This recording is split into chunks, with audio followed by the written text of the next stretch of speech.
grand marshal of today's race, and the gentleman who proclaimed, "Gentlemen, start your engines," now taking a lap around the racetrack, and we are less than 5 minutes away from the green flag of this 7th race of the 1995 NASCAR Winston Cup season. Here is the starting lineup for today's race. On the pole, Jeff Gordon, car number 24, the DuPont Chevrolet 756, I should say. 3 wins, 4 poles this season. His average start, 2.0. On the outside of the front row will be Brett Bodine from Chemung, New York, in car number 11, running for Junior Johnson, whose shops are just down the road. Starting in 3rd position, inside of row number 2, will be Derek Cope, 118.353, and then Bobby Hamilton will start on the outside of the 2nd row. Bobby Hamilton told me this morning he didn't want to qualify any better than 4th. He wanted to start where he ended last week and go to the front from there. Okay, in the 4th row, we see Mark Martin and Joe Nemechek. Nemechek had a good qualifying run after having a spin out in his attempt. Ted Musgrave and Morgan Shepherd will make up row number 5. In the 6th row, it'll be Rusty Wallace and Ricky Rudd. And back there we find Jeff Burton in row 7 alongside Rick Mast, identical times. And in row 8, it'll be Steve Grissom and Bill Elliott. And Elliott's crew chief had some problems this morning. Jerry Foss will report on that a little later as we see Schrader and Warburton back in row 9. Dick Trickle and Sterling Marlin compose the 19th and 20th starting positions, row number 10. In the 11th row, it'll be Ricky Craven alongside Darrell Waltrip going for win number 11 here at this facility. Well, he goes for numbers, so he's back in the 11th row. He must think that's an omen, Ned. And his son, Kyle Petty. Kyle Petty will start back there in row 12, not Darrell's son, of course not. And we see Todd Bodine back there along with Mike Wallace in row 13. Jeff Bodine and Robert Presley back in row number 14. The 15th row will be Jimmy Spencer and Terry Labonte, the defending champion of this race. Randy LaJoie and Greg Sachs make up row number 16. And then we get back to the provisional starters. And we talked about at the top of the show some of those that didn't make the field. There's Dale Jarrett, had to take a provisional. So did John Andretti. John Andretti normally qualifies well, but just couldn't quite get it hooked up here. And Bobby Labonte in the Joe Gibbs car, and Dave Marcus also with a provisional. The engines are warming on pit road. We will be back for more pre-race and possibly the beginning of the First Union 400 after this. Now, an oil made just for your hard-working engine. 4x4 from Quaker State. Off-roading, extreme temperatures, towing and hauling. They all make your light truck or 4x4 work extra hard and could shorten its life. Why settle for a conventional car oil? Get 4x4 from Quaker State. Now, an independent test proved 4x4 superior to leading conventional car oils in protecting against deposits that can shorten engine life. I love my new hot rod. Those flames scare the other guys. 5,000 horsepower helps too. And a fat bankroll. You know, we've been running Autolite spark plugs forever, but I could wring more money out of someone else. Money's good. My crew burns it. So I tell the guys we're going to run a different plug. They say no. I say I'm the boss. They say Autolite keeps this monster lit. So I tell them I was just kidding. You know, at AutoZone, we know our customers work just as hard as we do. So we're open when they need us, at night and on Sundays. And since 2 million folks each week count on AutoZone for what they need, when they need it, we're not about to let them down. That's why we carry so many parts and why we price them so low every day. You see, selling top quality parts at low prices every day is how we make a living. But helping customers, well, that's how we make friends.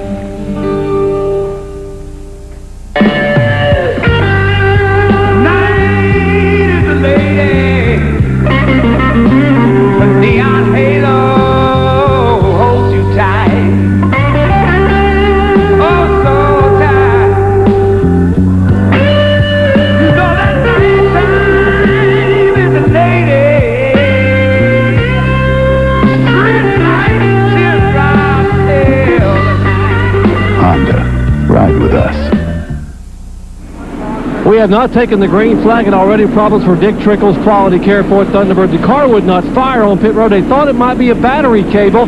They have changed the cable, and it was not that. Now they're trying to change an ignition wiring harness inside the car, and the car is yet to fire as the field is now rolling out of turn 4 behind the Pontiac pace car. Bob? There is a lap to go, a couple of laps to go, I guess, before the green flag comes out. Let's check in on the radio with Kyle Petty, BP. Kyle Petty, this is Benny Parsons of ESPN. You got me? Good, sir. Get you loud and clear. All right, what do you think's going to happen here today? Give us about 10 seconds. Well, it's a crapshoot the way pit road is, you know. You got to be up front close to the pace car when you pit to make good time and not get trapped. You're going to see 50, 60 lap dashes on tires. Somebody that's got a car that knows they can't win the race, they're going to stay out and gamble for a caution. They could easily have a lap or 2 laps on the field. Big crapshoot. All right, folks, there you saw Barry Dodson talking to the radio network here at the Speedway. Ted Musgrave will also carry one of our in-car cameras. Ted Musgrave, this is Benny Parsons of ESPN. You read me? Yeah, Benny, lead your room. Clear, man. Hey, what's for supper tonight? I don't know. Let's see how hard you make us work. Okay, if we rode good, you and I will go out to dinner somewhere, all right? Sound like a deal. Good luck to you. Benny. There's an offer that... Ted, you got all your fans on, bud? Jack, we're all set. Okay, Jerry, what's the update on Trickle? Apparently there is no juice getting to the main kill switch, the on-off switch in the back of the car that NASCAR puts on all these cars for safety so you can kill all the power. There's an accident to get into the car without the risk of fire. There is no juice getting up to that main switch, so they have taken the left rear tire off and are going to open the battery compartment. They will miss the start of the First Union 400, Bob. Indeed they do, because the field comes off corner number 4 and gets set for a start. Let's see if we get the green flag. And here we go. The green flag is out. First Union 400 underway. Well, that has to be the second field in the world sitting on pit road with the green flag. Looks like Brett Bodine has the slight advantage off the third corner at least. Let's see how they cross the line.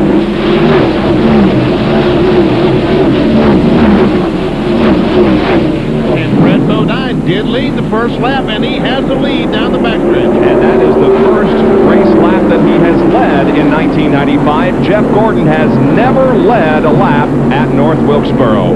And the 15 car of Dick Trickle is back on the racetrack. There he is, going in turn 3. Jerry Punch? They took the cover off the battery and found out their worst nightmare. The battery cable was not attached to the battery. They just slapped it on the battery. The car fired up, but unfortunately, he missed the green. Side-by-side racing back for about 7th position. Joe Nemechek to the inside and Bobby Hamill to the outside, but now Hamilton falls in single file ahead of Ted Musgrave, Rusty Wallace, and Rick Mast. That was the 43, Bobby Hamilton. That was his concern, that he would drop back at the very beginning of the race, and it happened. Now, for you Dick Trickle fans, he's being shown only 1 lap down, so it's not as disastrous as it could have been. Watching from Ted Musgrave now, Sterling Marlin's in-car camera as Bill Elliott is right beside him and Ward Burton up ahead. As we see, that's the Sterling Marlin car going underneath Elliott.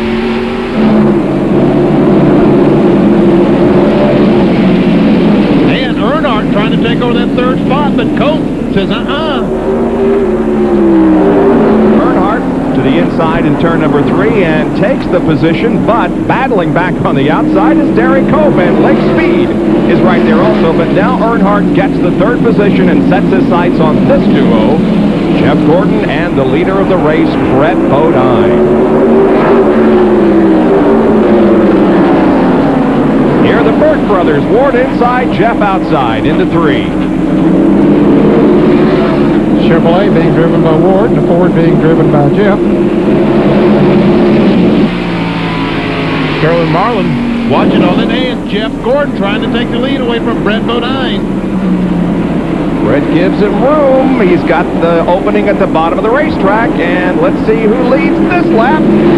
Bodine by a half a car length.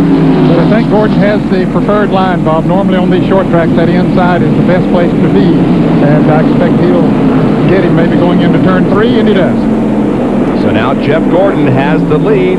Now, if he makes it back to the line, he will have led his first lap here at North Wilkesboro. And 5 points. There it is.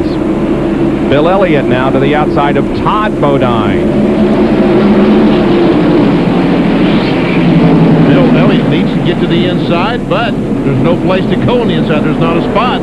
Meanwhile, he's just riding along trying to find that spot.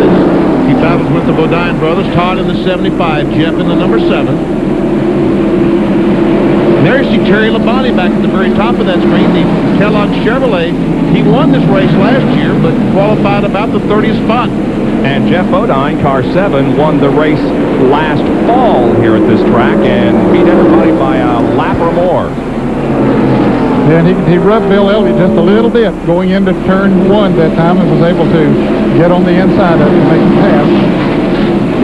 And you'll see that Earnhardt is closed up on the back of Brett Bodine, goes right up on the back bumper.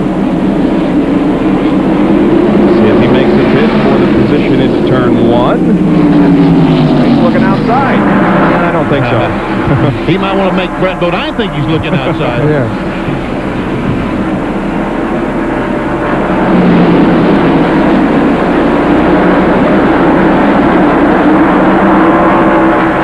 Looks like those cars are running 30 miles an hour on that shot. Trust me when I tell you, folks, that they're running much, much faster than that. Here's Steve Grissom and Ken Schrader.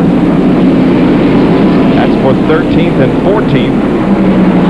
Morgan Shepherd leading that duo. Morgan is in 15th spot, is being shown in 15th, but 13th, I'm sorry. There is Jeff Gordon. Not only is the first time that he has left at North Wilkesboro and he picked up the 5, but of course that continues his streak. He has now led every race so far this year. The battle is for 2nd spot. Bodine and Earnhardt. And now here comes Bobby Labonte along with Dale Jarrett to the inside of Robert Presley. And they're battling for 31st position back there. Well, you can see that there are races all around the racetrack. 30th position is side by side. Oh, and contact between the 28 and the 37. And there's damage to the front end of John Andretti's car. No caution, but Andretti has damage on the left front of his car. We continue to watch up front. Earnhardt still unable to take away that 2nd position.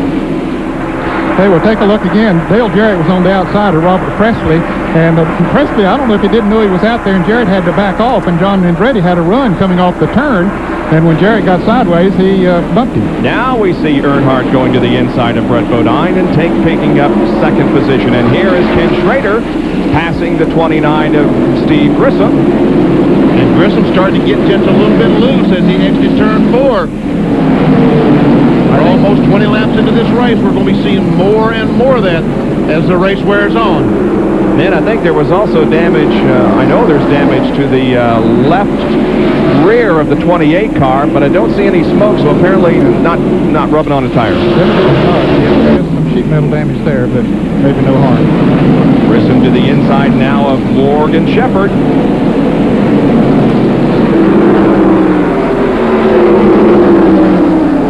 Grissom in 29, the black and yellow car, the Meineke muffler. Morgan Shepherd, red and white 21, Sitco. Looks like a little bit of contact between Ward Burton and Morgan Shepherd. They definitely got together, but they continue on. No major problems there.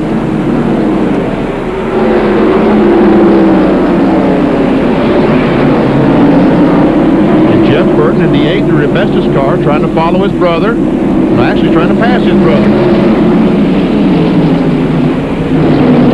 Ricky Craven, the 41 car, the green and white car. Michael Waltrip, the yellow 30. And we see Kyle Petty back there in the 42. This is out the back of Sterling Marlin's car, looking back on Craven and Michael Waltrip. Now Waltrip moves up beside Craven in the first turn.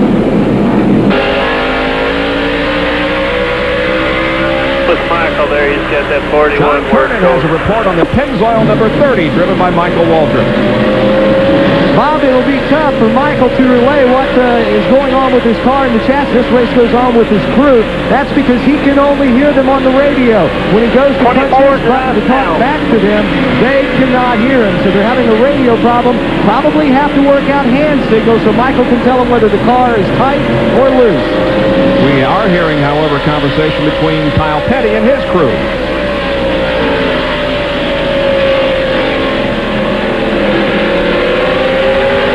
We're watching the electronics as he accelerates down the straightaway up to 119 miles an hour. I think he's very, very close up in turns 3 and 4. You heard his spotter tell Kyle that he was clear, meaning that he had completed the pass of Craven and he could get back in line.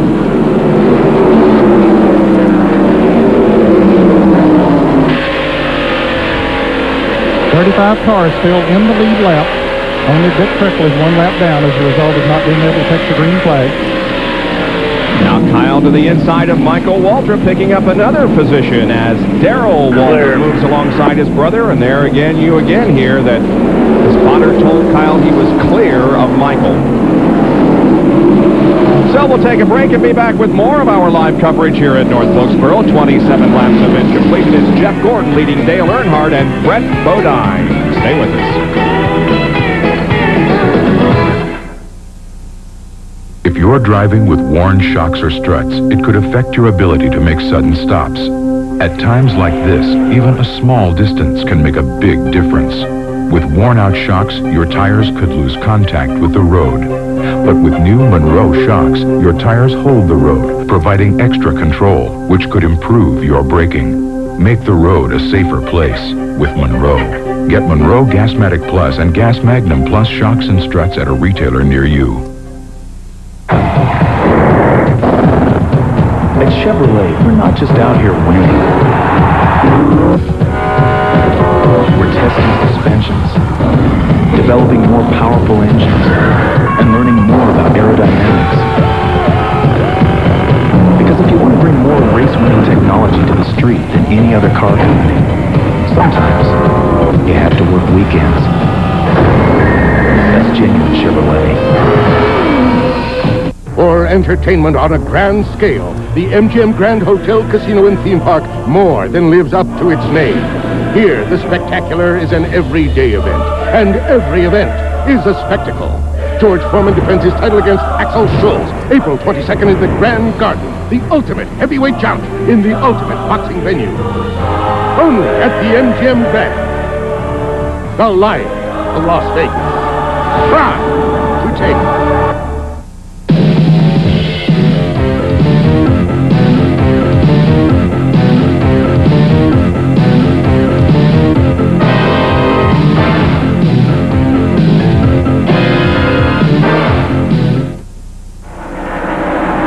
Overhead shots coming from the Family Channel blimp high above North Wilkesboro, North Carolina Speedway in the First Union 400 on its 95 tour, helping to spread the word about Family Channel's quality, value-based programming and original movies. Glad to have them with us again here in the Winston Cup circuit. And that yellow thing that you see waving in the breeze is one of the cameras that the crews are taping the pit stops with. Taping their pit stops with, so they can go back and look at them and see what went wrong. And there we see Jeff Gordon. Nothing going wrong with that DuPont car. Again, here are the finishes that he has experienced this year. He is 4th in points and would be much higher were it not for those poor finishes compared with his wins. He was 22nd at Daytona, 36th at Richmond, 32nd at Darlington. The others, he's won. I don't think we're going to point out the obvious. Well, they just put a lap on the 34th place car, Randy LaJoy. And Dr. Punch has a report from the pits as Kyle Petty goes to the inside of Rick Mast. Doc? And as you watch that move by Bobby Hamilton sliding inside of the one car, We'll mention the tire concern during the pre-race that the tires may go 40 or 50 laps. What some of the drivers are being told is the cars are getting looser. We are told Earnhardt's car now getting a little bit looser, and so is Gordon, surprisingly. But we are being told that about 32 laps was halfway on a set of tires. So expect the leaders to come in around lap 62 to 65 for the first green flag stop for 4 tires. Bob? All right, we see a flat Bob sorry for you now. Ladies and gentlemen, if you hear a groan during the broadcast, it's because my right shoulder has been severely injured by Benny bopping me one when I miscalled the 43. Once more, 43 is Hamilton. Bobby Hamilton. Got it? Ouch. Okay. Stop that. I got to be a referee here, too, huh? Ned, help us Keep out up here. with what's going Stand on between as us. Musgrave trying to take over for Ricky Rowe. Ward Burton. Ward Burton sliding down the backstretch. Didn't hit And caution is out. Caution is out. Boy, there'll be a lot of drivers glad to see this caution because Bill Elliott, Robert Presley, Morgan Shepherd were just about to go a lap down.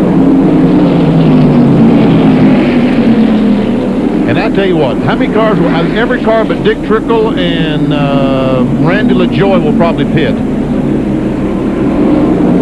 Here we see Ward Burton coming in, and we see some damage to the right front. So a little bit of touch on the right front has knocked the tire in. Watch as the 31 car comes off, and he touches Rick Mast, and look at the jobless. And that's the new entrance to pit road that Ward spins down through there. He just puts it in gear and drives on to pit road. Looks like Sterling Marlin got a little bit of contact from Kyle Petty, too, during that incident.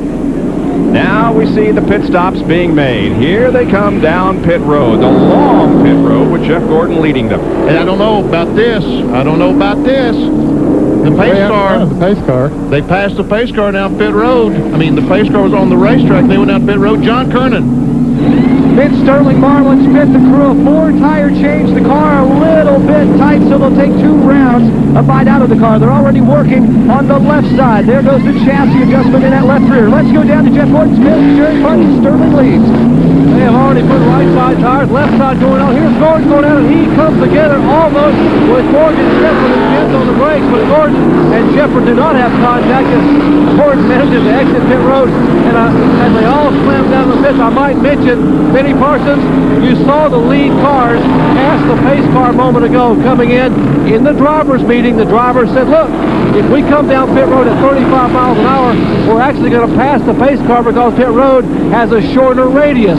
And NASCAR said, that's okay. If you pass it, as long as you're going 35 miles an hour, there will be no penalty.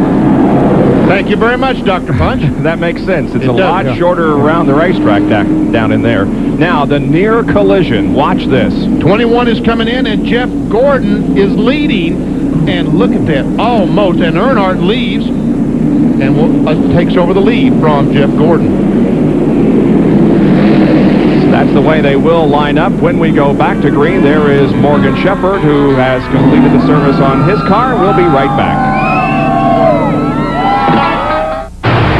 Hey, you know my crew spends hundreds of hours building those 5,000 horsepower motors. I can explode one in 5 seconds. And when that happens, nobody eats. That's why my guys won't run anything but Fram fillers. You know, Fram gets the nasty stuff out of the oil, so I can go to the other end with my candles lit. And you know, that's in about 5 seconds, nearly 300 miles an hour. You can look at these guys and see they eat pretty near every day.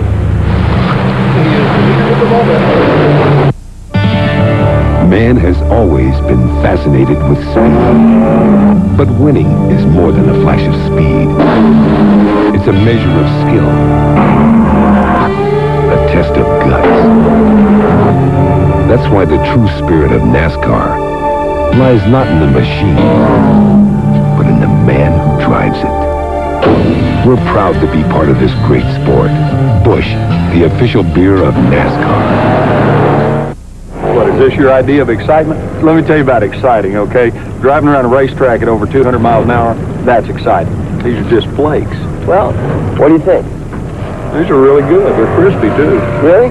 Yeah, they're mighty good even with nothing on them. What are they? Hey, Charlie. Yeah. Kellogg's Corn Flakes? How could I be so dumb? You got 500 miles to think about it. Kellogg's is proud to sponsor NASCAR champion Terry Labonte. Why do I think the Whopper just beat the Wendy's single in a taste test? In my opinion, it's because the Whopper's round. And the Wendy's single is square. Get it? Square burgers. Pointy corners. Of course, most people would tell you they prefer the Whopper because it's flame-broiled over open flames, not fried like the Wendy's single. But what gets me are those pointy corners hanging out of a round bun. Where do you put the condiments? These are big problems. The burger that beat Wendy's single. The Whopper Value Meal for $2.99 at Burger King. Welcome back to North Wilkesboro. We timed it just right. The green flag comes out at lap number 46, restarting our first Union 400 after a caution caused by Ward Burton's slide down the backstretch. Mike Wallace in the 90 car, the Heilig Myers car, a lap down. The leader is Dale Earnhardt. Jeff Gordon second.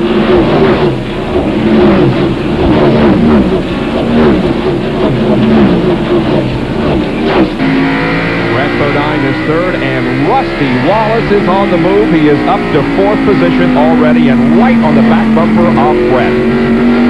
There we see his brother, Mike Wallace, on the inside as he closes up, as you said, right on the back bumper of the 11 car. Rusty started 11th, is now 4th. And Mark Martin, one of the cars that all the guys touted in the garage area, has been one of the best cars here this afternoon. There's Martin's in car. He's trying to get around that lap car of Wallace. Bobby Labonte, Jimmy Spencer racing together. Bobby Labonte just made the pass on Jimmy Spencer. Now he closes up on the back bumper of his brother, Terry Labonte, in the 5 car. Bill Elliott lost a lap in the pits during this round of pit stops as we watch the Labonte brothers race. Bobby Labonte has now moved up to 23rd position. He broke his shoulder just about 3 weeks ago at the Darlington race, so I can sympathize with that. Yeah, well, I'm sorry, I didn't mean it so hard a while ago. But they feel like he will be okay to run the entire 400 laps here at North Wilkesboro today.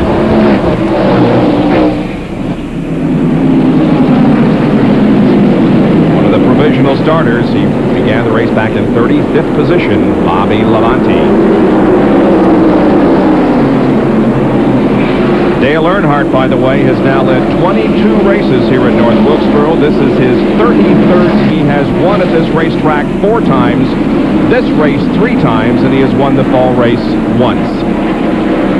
Well, I talked about the 6 car running well. Yeah, they also mentioned the 3 and the 24 in the same breath as running very, very well, and that's pretty obvious. Dr. Jerry Punch has an update on tire wear. Jerry?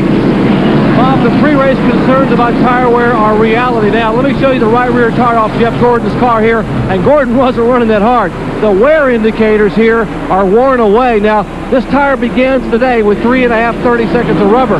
Take a look.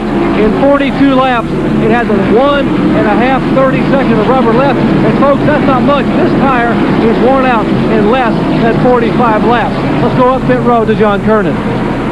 Well, Jerry, the news for Sterling Marlin is just the opposite over here as we look at his right rear tire. 3.25 30 seconds they've measured. Sterling getting very, very good tire wear, and that's what he told me this morning that they had concentrated on. And that could be the story of the race before it's all over. And they're talking about 3 30 seconds to 1.5 30 seconds. That's 3 30 seconds of an inch. 3 30 seconds of an inch. 2 30 seconds is 1/16th of an inch. And a 16th is like 60,000. So, I mean, these tires are very, very little tread on them. And we might mention that the reason they do wear out so much here on this racetrack is because it's very abrasive. This track is very abrasive, like Darlington used to be before they repaved it. There's some telemetry here on Kyle Petty's car. They're doing some dancing out there, aren't they? Looked like the 4 car was getting a little loose as he came off the corner. Let's see how many RPMs. I couldn't tell how many RPMs that Kyle turned. But we see the slowest speed he gets down to in the corner is about 73 miles an hour. That's a slow up there on the bottom twos. They said the 15 is slow. Getting him to move over. That's the spotter telling the 15 is slow on the bottom, so don't try to dive inside someone. You'll get trapped behind the 16. What do you get, about 83, 8400 RPM, Denny? I was trying to talk. I can't talk and look at the same time. There's Kyle moving inside of Marlin. There. Steve Grissom comes along. Road is clear. Grissom did not make the pass. He was not able to get down there.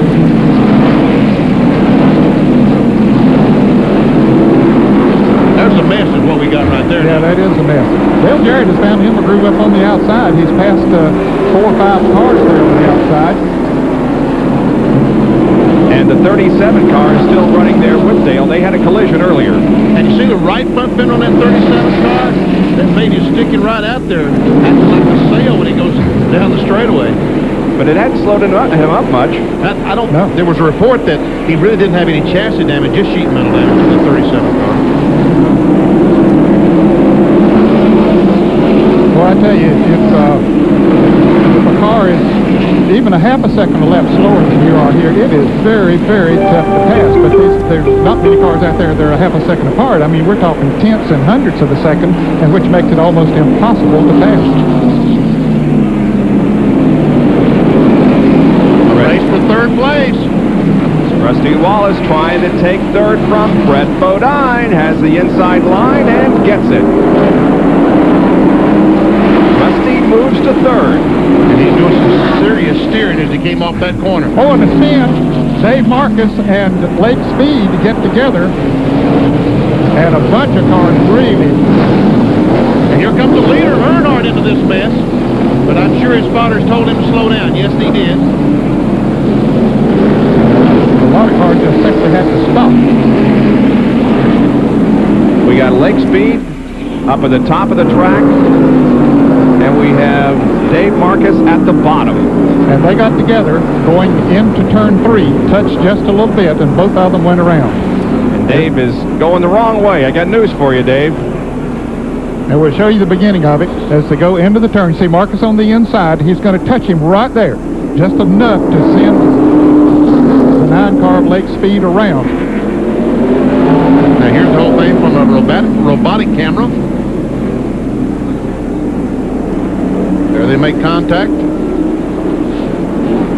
And Michael Walter, how did he miss that 71 car? Good heads-up driving. And see here how many cars try to get in that hole, and they just simply have to stop. There's nowhere for them to go. Or not that many, at least. And everybody now into the pits. Once again, pit stops occurring as the second caution is waving over North Wilkesboro. Here's Jerry and Jeff Gordon's pit. And you might wonder why they would pit again. They just pitted about 24 laps ago, because what we showed you a moment ago with tire wear. He gets 4 fresh tires, and Gordon is down. Here's Russell and Hunt down. And Rusty, a great pit stop by Robin Tiverton. As Dale Earnhardt getting 4 tires, he comes out of the pits in 4th spot. 4 fresh tires for cars on the lead lap. So it will be Rusty up front when we go back to racing in a few moments. Brett Bodine out second, then Jeff Gordon, Dale Earnhardt, and Mark Martin. Let's take a look at this spin once again up in corner 3.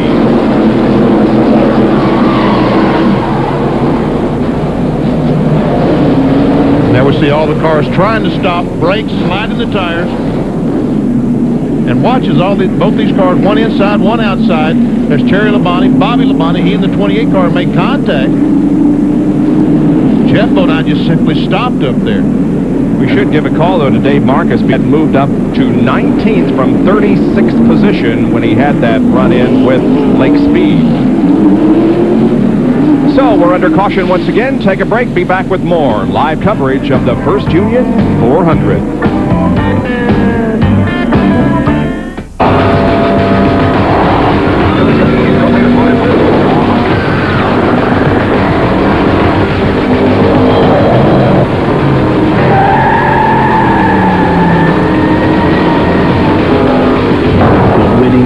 In the history of NASCAR's Championship Series is back. Introducing the race-modified Chevrolet Monte Carlo. When it comes to roping a steer, folks in Grand Junction, Colorado will tell you that Ron Markin can ride with the best of them. And when it comes to overhauling an engine or rebuilding a carburetor, well, he can do it all. You see, when Ron's not riding a horse for fun, he's turning a wrench for a living. So he buys a lot of parts, mostly from AutoZone. Sure, there are other parts stores in town, but Ron knows that when you want the right part for the right price, there's just no place better than AutoZone. They test car batteries here.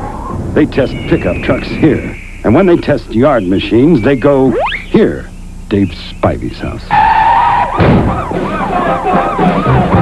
MTD tractors, chipper shredders, lawn mowers, and edgers tackle the toughest jobs. Look for MTD yard machines at retailers near you. MTD. Wow! I like it! MTD yard machines, American made, American owned. Welcome back to North Wilkesboro, North Carolina, and the First Union 400. Rusty Wallace has the lead in the race. Brett Bodine running second, then Jeff Gordon, Dale Earnhardt, and Mark Martin. So Dale went from first to fourth. Jerry, why? Let me show you what happened in the Earnhardt pit. They changed the right side tires, and while they're changing the right side, they take the left side lug nuts off. Now, when they drop the jack on the right side, the left side lug nuts already being off, let the left side of the car fall, and therefore David Smith couldn't get the base plate of the jack beneath the pin, the left side of the car to jack the left side up. That cost him an additional possibly 3 or 4 seconds, at least 3 spots on the racetrack, Bob. Just like we documented in our pre-race show, it is so important in the pits.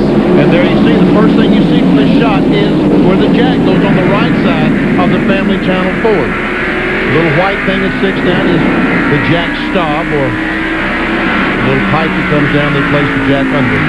Boy, that camera on Dick Trickle's car last week at Bristol showed us some great shots, and I'm sure it will today from Ted Musgraves. Now it pulls up to challenge Jeff. Earnhardt's running just a little bit higher line than these other cars. It makes you keep thinking he's going to try running even higher, passing these guys on the outside. He really could try right now because there's no one right behind him. To get underneath, he should try. Probably testing that groove out, and also, like you said earlier, making them think he's going to go up there. Joe Nemechek, Terry Labonte, and Dale Jarrett are racing for position back in 19th, 20th, and 21st. John?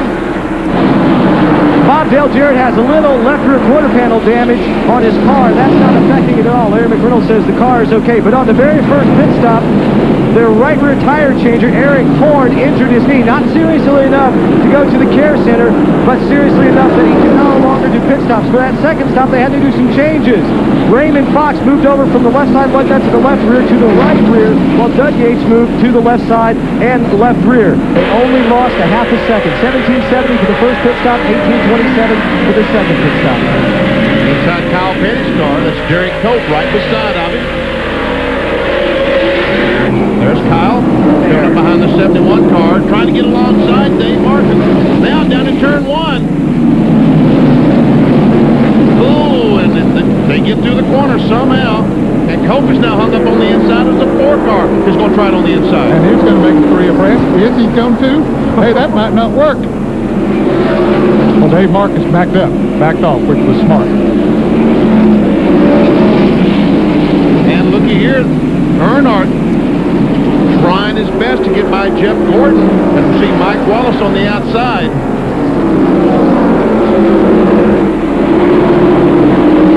There's 3rd and 4th place. Jeff Gordon in 24, Dale Earnhardt in 3. Gordon is 3rd, Earnhardt in 4th. The leaders right now, Rusty Wallace, and Brett Bodine is in 2nd.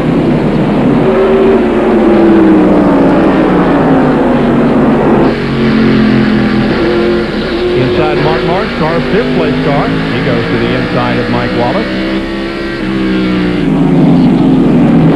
There's 6th, Bobby Hamilton in the STP Pontiac. And then Ricky Rudd right behind him.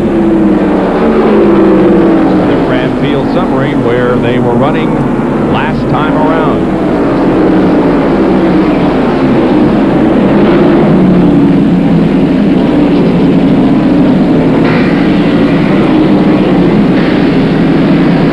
Still 29 cars on the lead lap.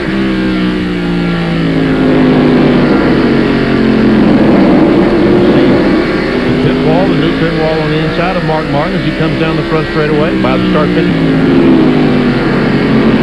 And tries to close up on the 3 car. As we see Jeff Gordon trying to look inside the 11 up in front. Yeah, it looks like that the 11 is going to be going a little wide now.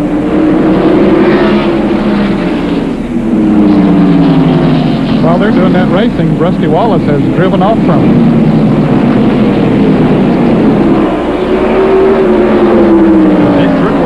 Pit stop stop. His car stalled, wouldn't start. They pushed it to the garage area, and I see he's driven back out on the racetrack now, but he's several laps down.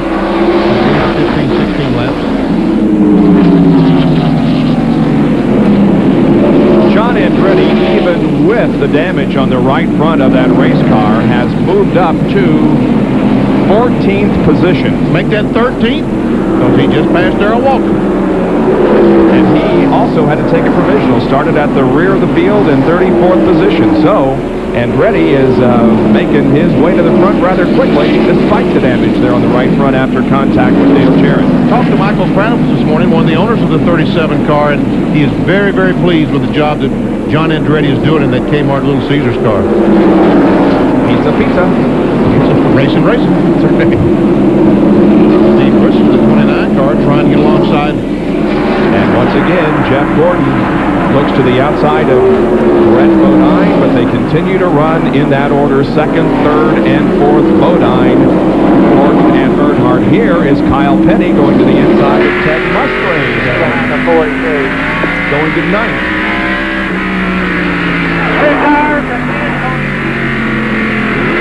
That's Kyle Petty's radio we were listening to.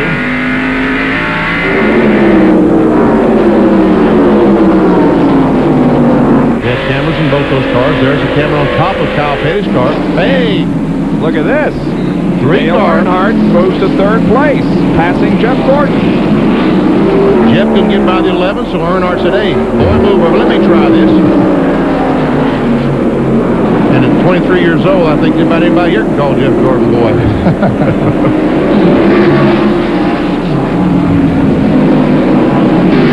Mark Martin is right there in fifth, not too far behind Jeff Gordon now. What a great run in Bristol last weekend, but had to give up second place with a few laps to go. Now we have Rudd and Greg Sachs going at it. This is for seventh position, and Greg Sachs, talk about people that have moved up in the early part of the race. Look at this, from 32nd to 8th. He had an absolute great pit stop as Earnhardt makes the move around Brett Bodine and takes over second. Now Jeff, well, he had a night, couldn't do it. Now, let's see if Earnhardt can run down Rusty Wallace. We can see that Earnhardt is faster than Brett Bodine. He pulled one car length on that back straightaway. What's your unofficial stopwatch say, Dad, as to Rusty's lead here? 2 3/10 seconds. Well, that was the last lap, yeah. There he is. That's Rusty Wallace on their left. There he is, Rusty Wallace, and Earnhardt with the car on their right. Now, Earnhardt has closed in a little bit since he has moved into second. She's only about 1 8/10 seconds. So we'll take a look at it officially here. Brett Bodine, 2.3, 2.6, and Hamilton, 3.3. Jerry, what about Jeff Gordon here?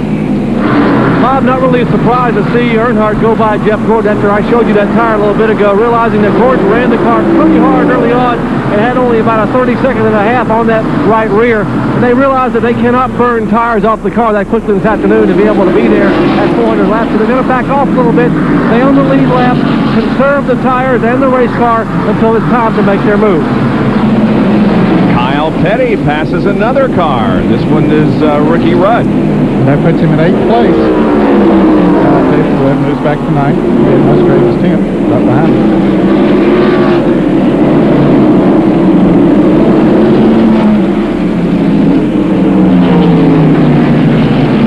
So Rusty Wallace, the only driver with 2 top 5 finishes on short tracks in 1995, has the lead of this race with almost 100 laps or a fourth of the event gone already. We're watching from Ted Musgrave car as he battles with Ricky Rudd. They're into the corner side by side, and Musgrave may come out of it with the fire.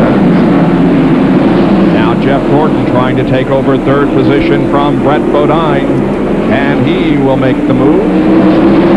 It's Wallace, Earnhardt, Gordon, Bodine, and Martin.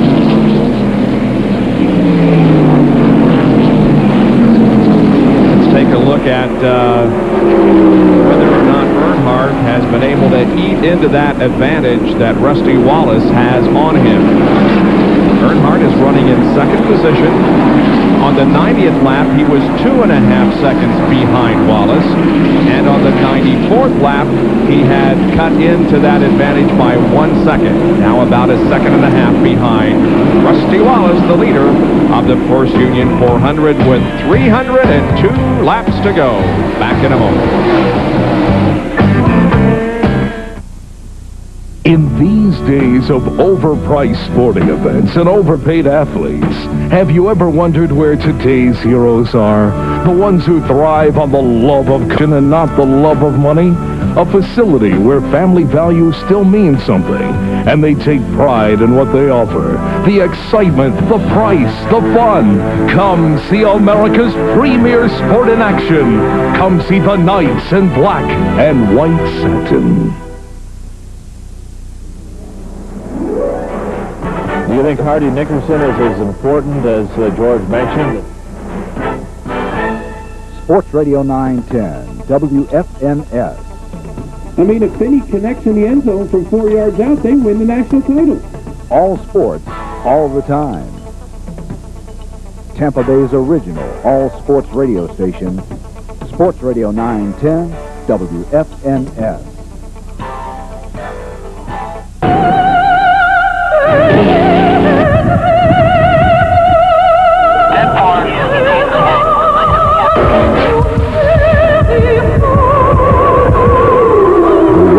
Finest drivers in the world's fastest cars compete tonight at 9 Eastern in the Grand Prix of Argentina.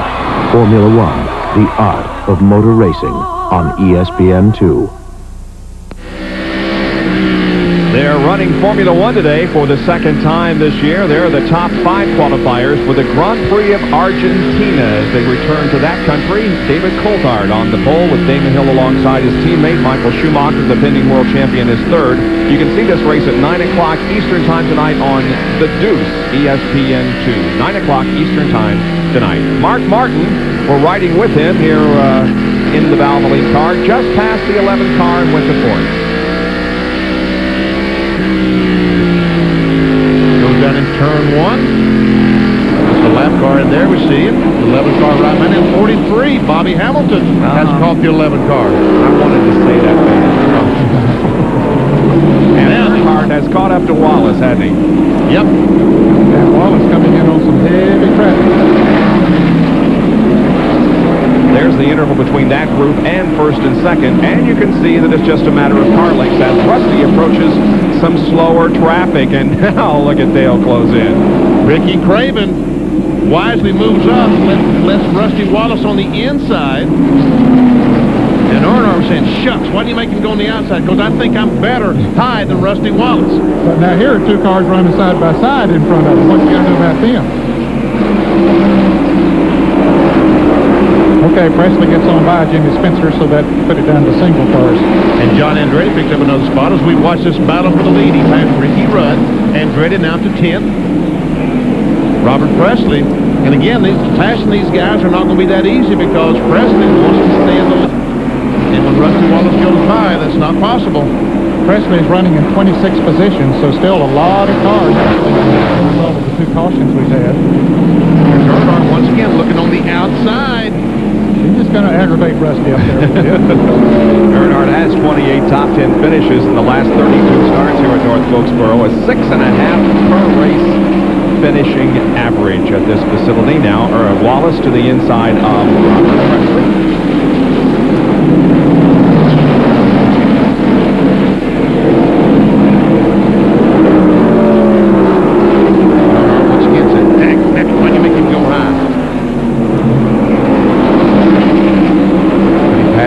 Presley on the inside. Now Earnhardt is right there. The next car they're coming up on 2 lap is Ward.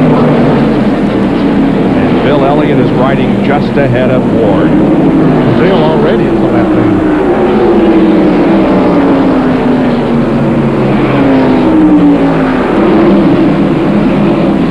And Ward Burton moves over trying to go by Bill Elliott. Meanwhile, he has the leaders right behind him. Rusty really don't know which way to go now. Of course, Ward is 2 laps down because he lost a lap, at least 1 lap in that spin early in the race.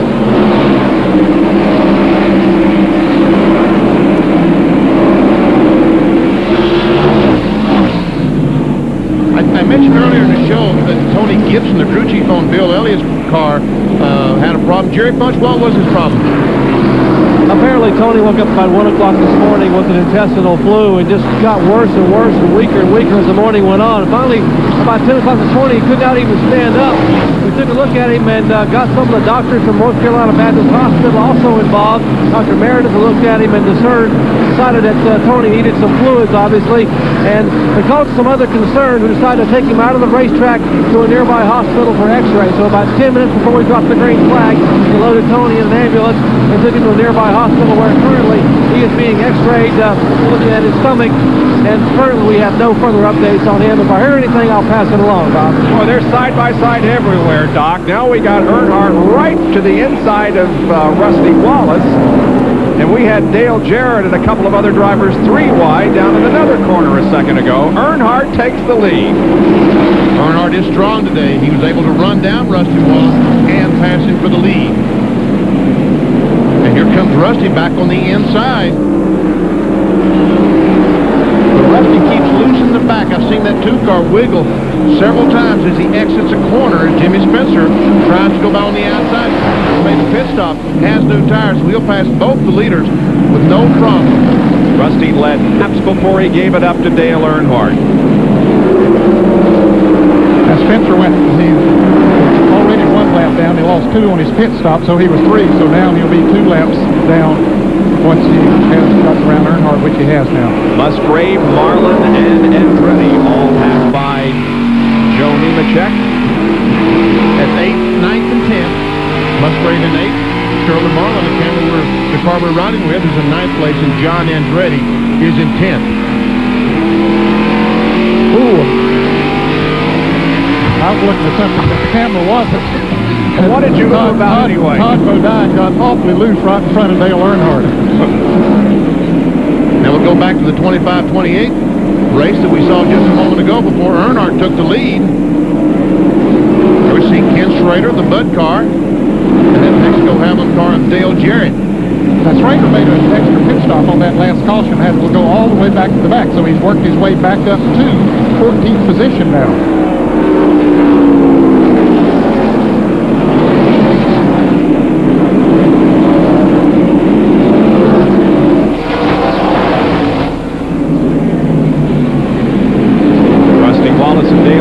Approaching some heavy traffic up ahead.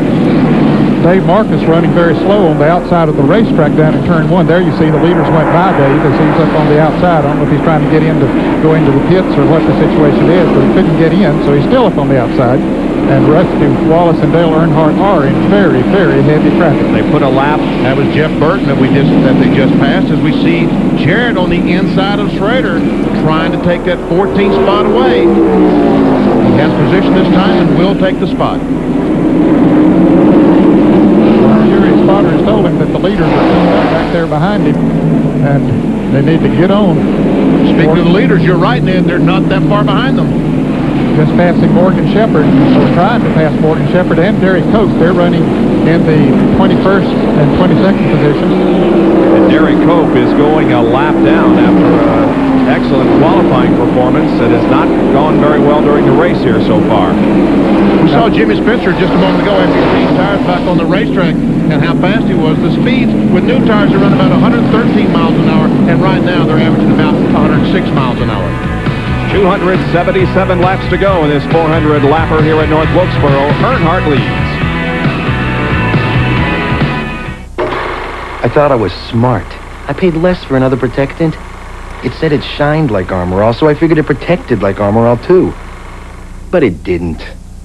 You should see what the sun did to my dashboard. Some bargain. Armor All doesn't just shine. Armor All provides superior protection against car vibration.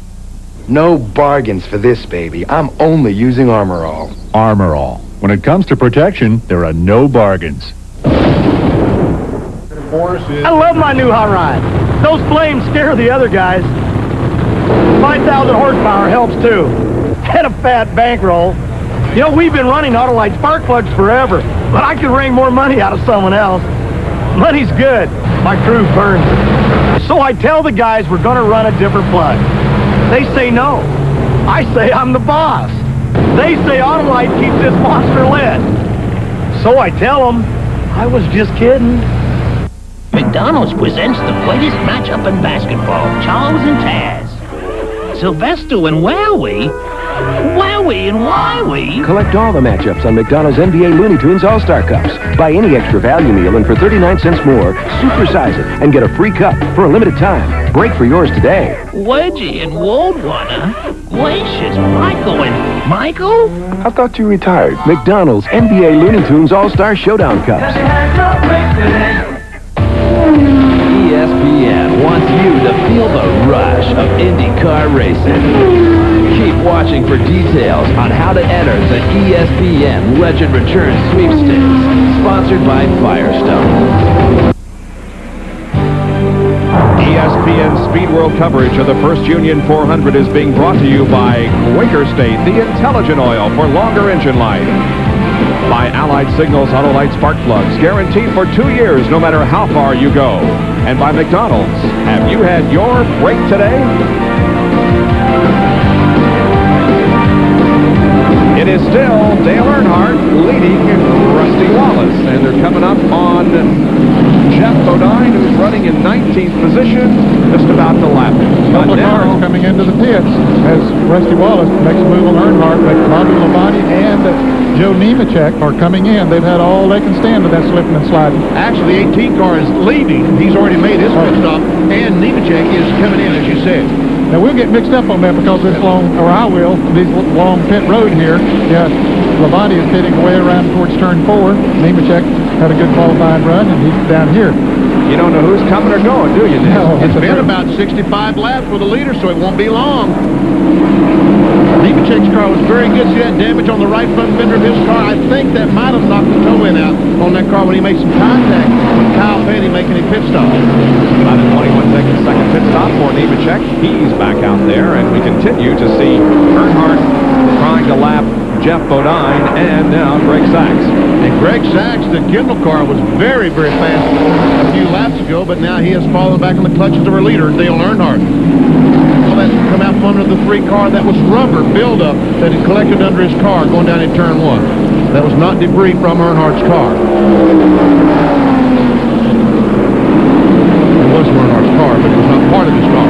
And John Andretti has picked up an up to 8th position. He has passed Ted Musgrave and Sterling Marlin since we saw him last, and now runs 8th. I think that Tim Brewer, the crew chief on that 37 car, learned a little something about North Wilkesboro in the years he spent here with Junior Johnson.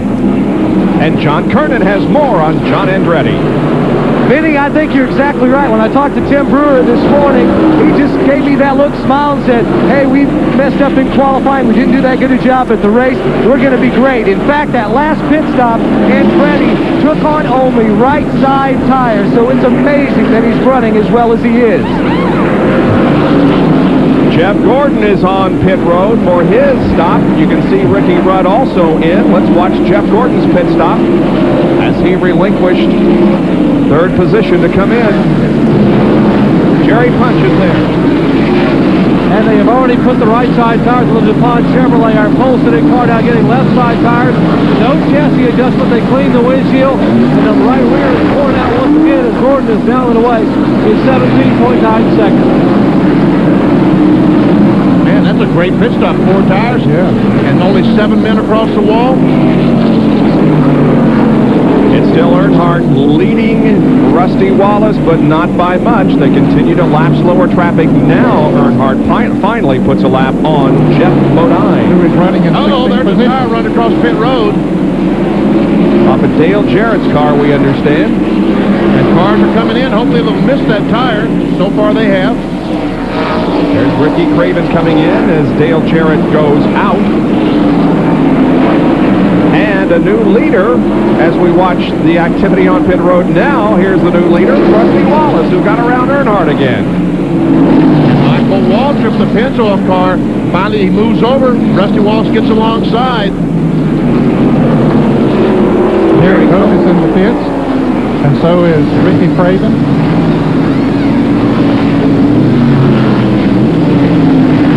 Just a moment ago we saw Dale Jerry Punch. and it took almost 30 seconds for Coach Ford to get down here to the end of pit road where he is pitting. They change all 4 tires and move away. And remember, Earnhardt pits even further away than Coach. We'll watch and see how long it'll take him to get from entrance to exit of pit road. There we see Kyle Petty entering pits in turn 3. Michael Waltrip's coming in. And there he's in his pits, John Kernan. Remember earlier I told you about the radio problem. Michael Waltrip, they got it fixed. They got it plugged back in so Michael can tell him the car is handling. This time it'll be a 4-tire change. Right side's already on. They'll come around to the left side. No chassis adjustment as Kyle Petty has made his way on to pit road. Michael's gunning the engine. Clutch got too tight. He's down and away.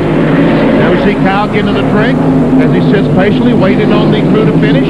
As Michael Waltrip leaves, also the 5-car leaving his pits. Here comes Bobby Hamilton.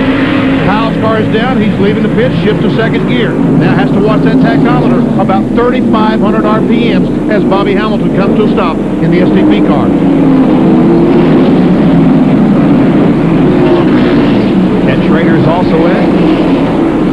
Well, these cars that have pitted are gaining a lot of distance on Rusty Wallace. Now, Earnhardt's coming in. Earnhardt's coming in right now. But Rusty Wallace has really slowed. I got a clock on him right now. He just turned that last lap in 21 and 2/10 seconds. We'll see how long it'll take Earnhardt to get to his pits. I mean, 35 miles an hour is the pit road speed. Boy, it seems like an eternity from the time you enter that pit back there in turn 3 till you get all the way down to his at the far end. His is the very first one down at turn 1, Jerry. And the championship pit stall as Dale Earnhardt will get all 4 tires. Rusty Wallace is pitting 2 spots back. He's on his way down pit road at a very patient 35 miles per hour. Now the strategy here is they'd like to be able to go on 2 more pit stops in the Earnhardt pit as Rusty comes down pit road.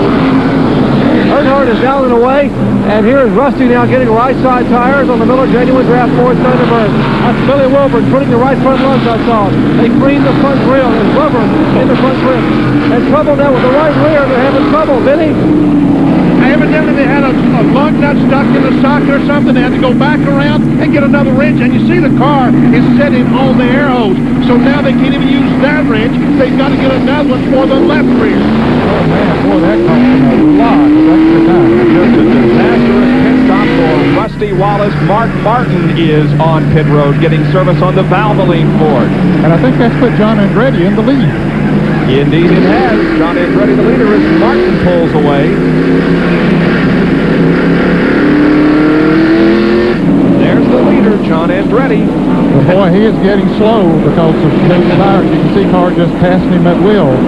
Yeah, I was going to say, he certainly doesn't look like a leader, does he? No. Because every car there is going by him, and he just almost stopped him up the corner, and he's still going down the racetrack. Boy, he's hoping for a caution, but it's going to cost him because the caution don't come out here in the next lap. And Rusty Wallace, after that disastrous pit stop, he lost almost a half lap to Earnhardt, is still in heavy, heavy traffic trying to get by Spencer. There he is. But with fresh tires, he should be able to pass these guys. But right now, they're side by side. They just, what's he going to do? John Andretti no, Jeff Gordon just got back in the lead lap when he passed John Andretti. So right now, Jeff Gordon will be the fastest, the front cars of all the fastest cars. Now let's watch and see what happened to Rusty Wallace. He makes his pit stop, comes to stop, then we watch the guy on the right rear. He's got a nut stuck in the socket. He says to them, give me another wrench. He goes around and pops these nuts off, takes the tire off, and changes it. He grabs the gun, and you see they left the car down on that impact wrench. So now they've got to have another one to change to the other side. Jerry Punch, what's more? And Benny, what you're looking at, this little lug nut right here stuck in that air gun, cost them about 5.5 seconds here in the pits.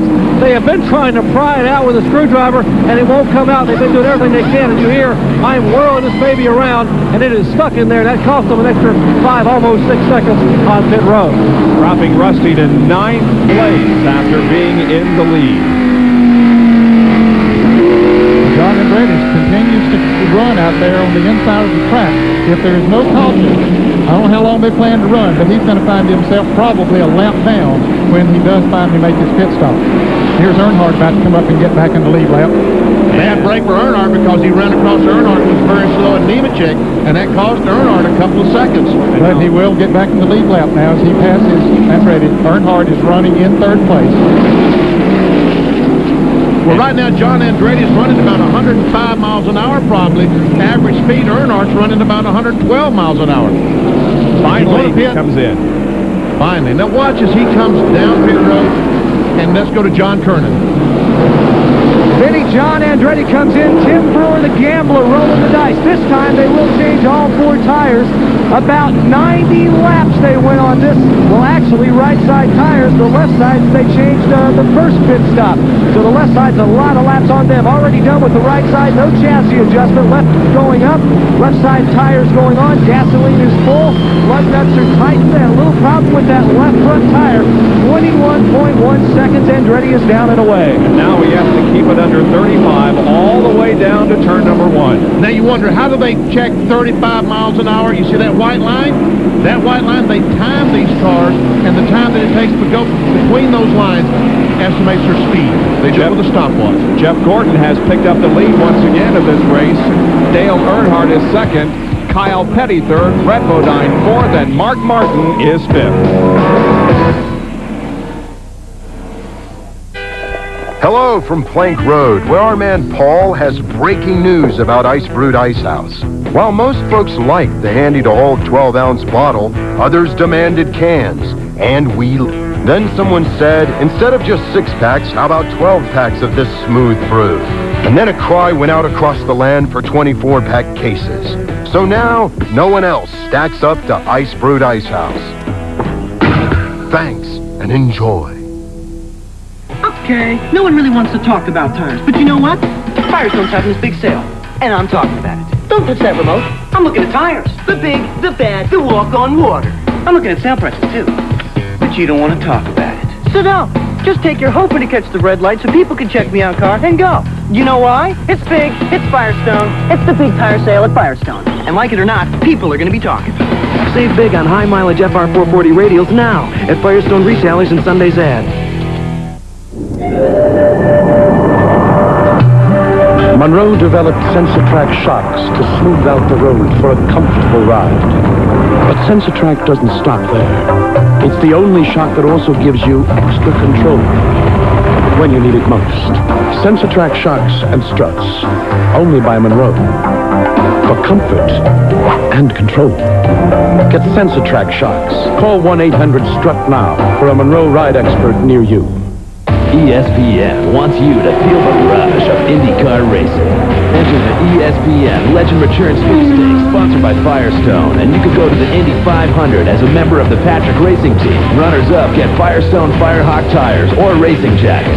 To enter, visit any Firestone tire retailer or send a postcard to the ESPN Legend Return Sweepstakes, P.O. Box 518, Hermosa Beach, California, 90254. The ESPN Legend Return Sweepstakes, sponsored by Firestone.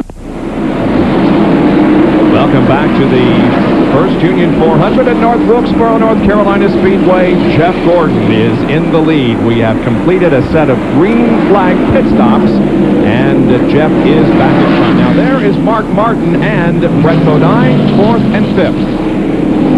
Martin just passed it, and we see John Andretti after that pit stop. He's a lap down, Benny, in 18th spot. We predicted that he would be a lap down once he made his pit stop if there was no caution, which there was not. And they stayed out there on those old tires. Now he'll be able to run a whole lot longer this time. In fact, he ran about 20 laps longer than did Jeff Gordon. Jeff Gordon is the leader now, so if Andretti passes him, that still does not put him back in the lead lap. He's got to catch the 24 car off Jeff Gordon. Earnhardt running second, racing here with Michael Waltrip and Terry Labonte. Waltrip will move high on the track, allowing Dale to have the inside line in the three.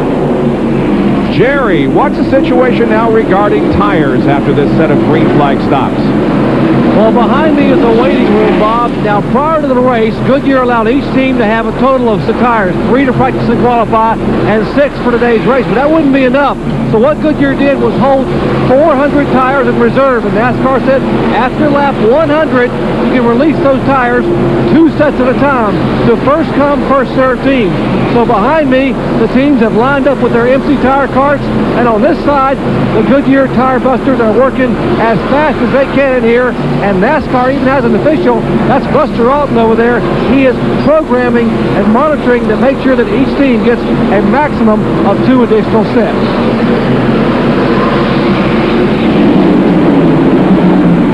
Jeff Gordon is the leader, and he has about a 3-second lead, isn't it, Ned, over Dale Earnhardt, who is in 2nd place. Kyle Petty has worked his way up to 3rd place.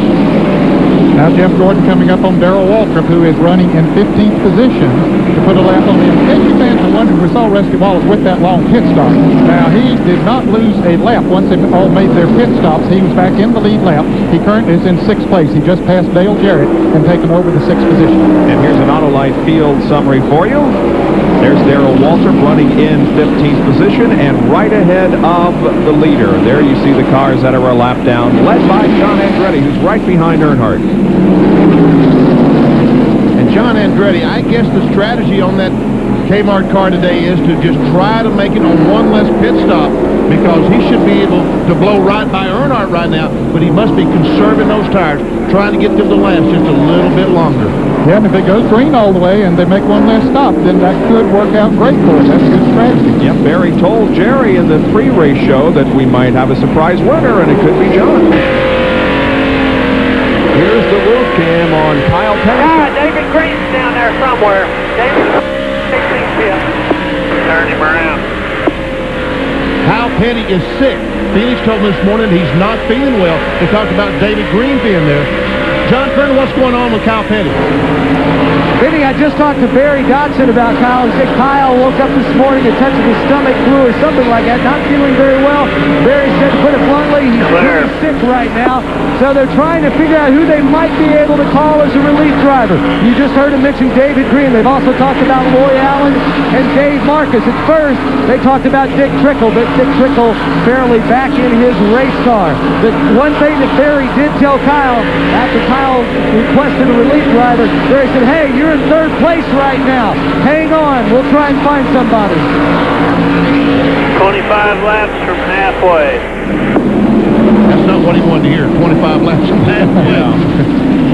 Earnhardt closing up on the back bumper of the 24 car. And we can see how he did it. Well, on lap 168, he was 2 seconds behind, and at 170, he was just 9/10 of a second behind Dale Earnhardt. Gordon was ahead of Dale Earnhardt. And we can see that Earnhardt is very, very consistent, 20.3 to 20.5. Now, Gordon made his pit stop several laps before Earnhardt did. We saw him come up on Darrell Waltrip there a moment ago. Darrell is pulled away from him now, so Darrell is running faster than Jeff Gordon. His tires are getting hot. Here comes Andretti. Now, if he passes the leader, whoever it is, at the time he gets there, then he'll get back in the lead lap, which he should be able to do with those pressure tires. A change for the lead right there. Earnhardt takes the lead from Jeff Gordon. Here comes John Andretti trying to unlap himself. Again, he'll have to pass the 3 car to get back on the lead lap, but he has gotten around the 2nd place. Jerry, tell us more about the strategy here. Well, here's what Andy Petrie has calculated to try to do with Dale Earnhardt. They pitted on lap 144. He would like to be able to make the rest of the race on just 2 pit stops, meaning if he runs 85 laps on the previous stop, that'll mean he'll come back in on lap 229 and then run 85 more laps, come in on lap 314 and have just 86 to go to the checkered flag. He wants to go, if possible, on 2 more stops for the 3 car.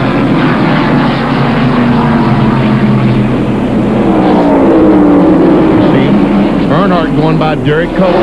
Straight out the car as John Andretti follows him.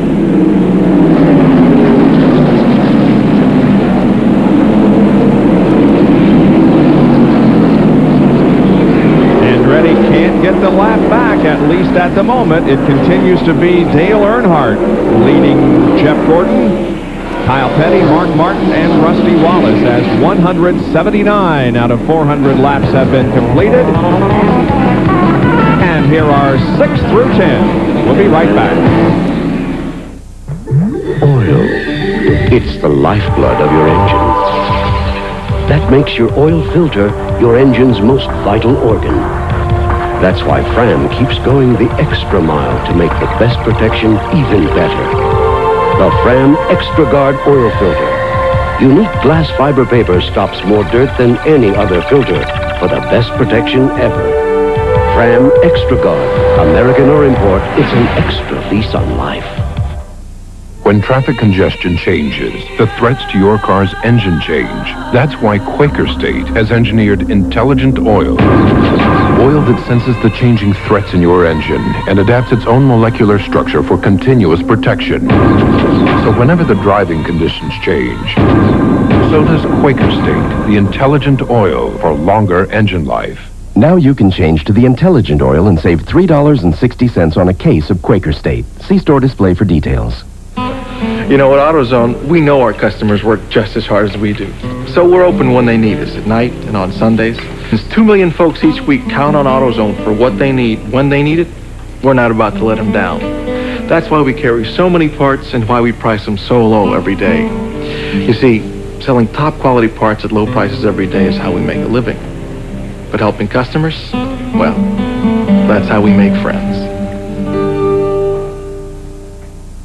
On any given day at Sun Valley Middle School, you'll see something going on that is quite inspiring. Mr. Burns knows that to motivate and educate his students, he must make the learning process fun and interesting. And that's why NASCAR is now a part of everyday life for these students who are using NASCAR to help study math, science, reading, art, and even physical fitness. NASCAR, the teams, and drivers would like to recognize all of the teachers like Mr. Burns who are using NASCAR to help educate children.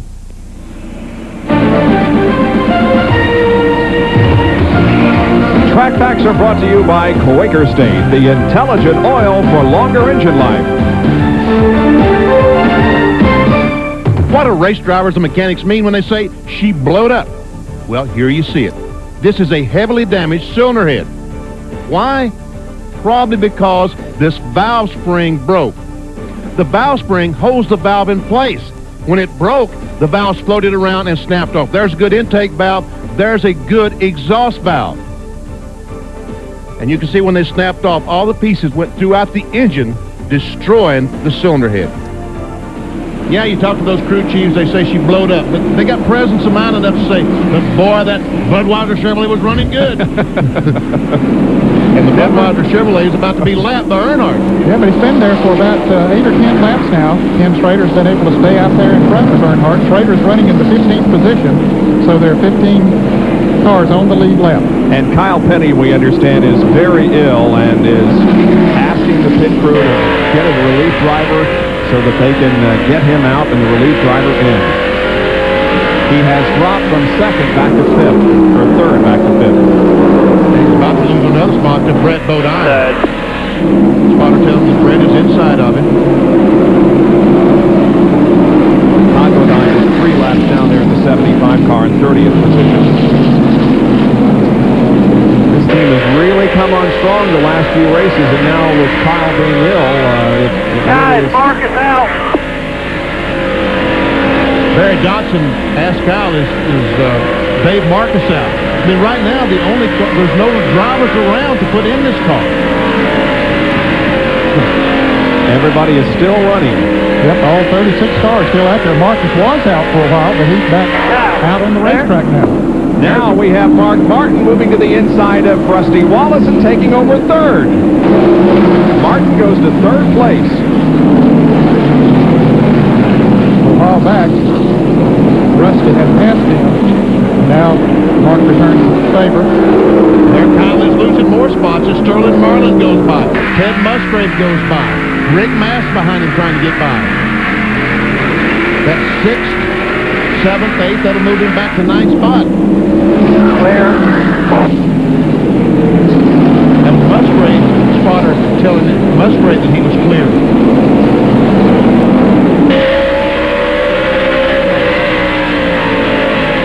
Clear. There goes Rick Mast. He's up to 8th, Kyle back to 9th position.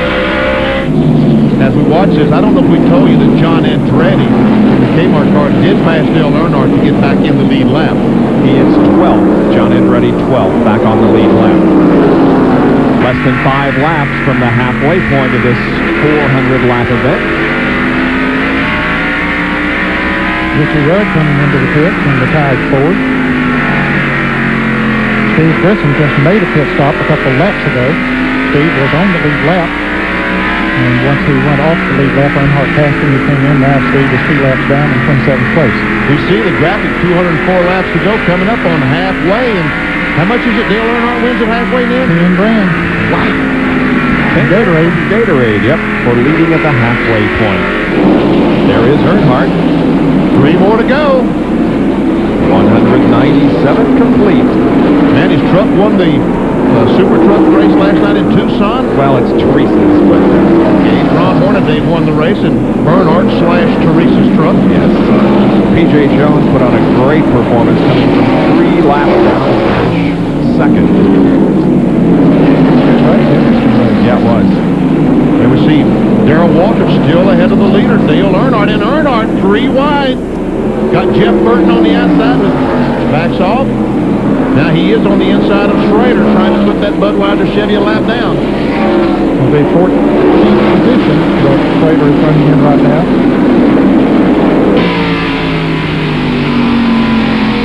Sterling Marlin, this is looking back from the rear of his car at Ted Musgrave as Joe Nemechek, the Burger King car, comes up. There's on top of the Family Channel Ford, looking back. And there is the halfway point. Earnhardt crosses the stripe, leads at the halfway part, mark 200 laps completed, and wins 10 grand. And there we see Musgrave on the inside of Marlin trying to take a spot away. That's for 6th spot. He does it. Now here comes Rick Mast trying to take a Sterling Marlin, kick back to 8. There are a lot of cars slipping and sliding out there right now. Greg Sachs coming in the fifth, we saw just a moment ago. Jeff Burton is out the fifth. Here's Sachs coming to a halt and letting the crew go to work on the Kendall car. Show you a field summary, meanwhile, as we watch the action in Greg Sachs' pit. Making a chassis adjustment. And here is Dale Earnhardt coming up on 13th place, Darrell Waltrip. And folks, I didn't work on this 17th car. It was the one last week that finished third that I worked on.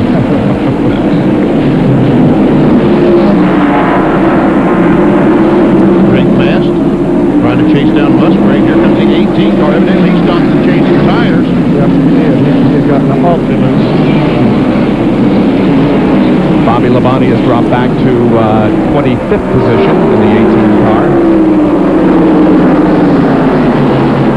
Now we see the 11 car. Brett Bodine, outside pole sitter, has fallen back. Here comes Musgrave and Mast. These guys trying to get by the 11 car. And Benny, we understand that the 30 car, Michael Walter, may be having brake problems.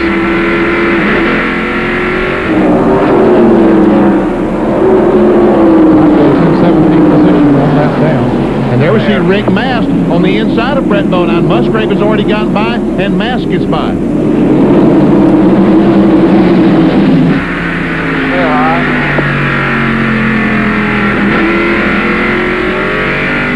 This is inside Rick Mast's car. See the 41 car coming down the pit road. Kyle is going a lap down to Dale Earnhardt. Jarrett comes into the pits. Richie Craven coming into the pits as well. And the 28 car of Jarrett is in for a pit stop. Now this is the first pit entering pit road. Oh, trouble. Had to jack the car back up to get the hose out from under the right rear. It's still hung. Looks like they get it out now.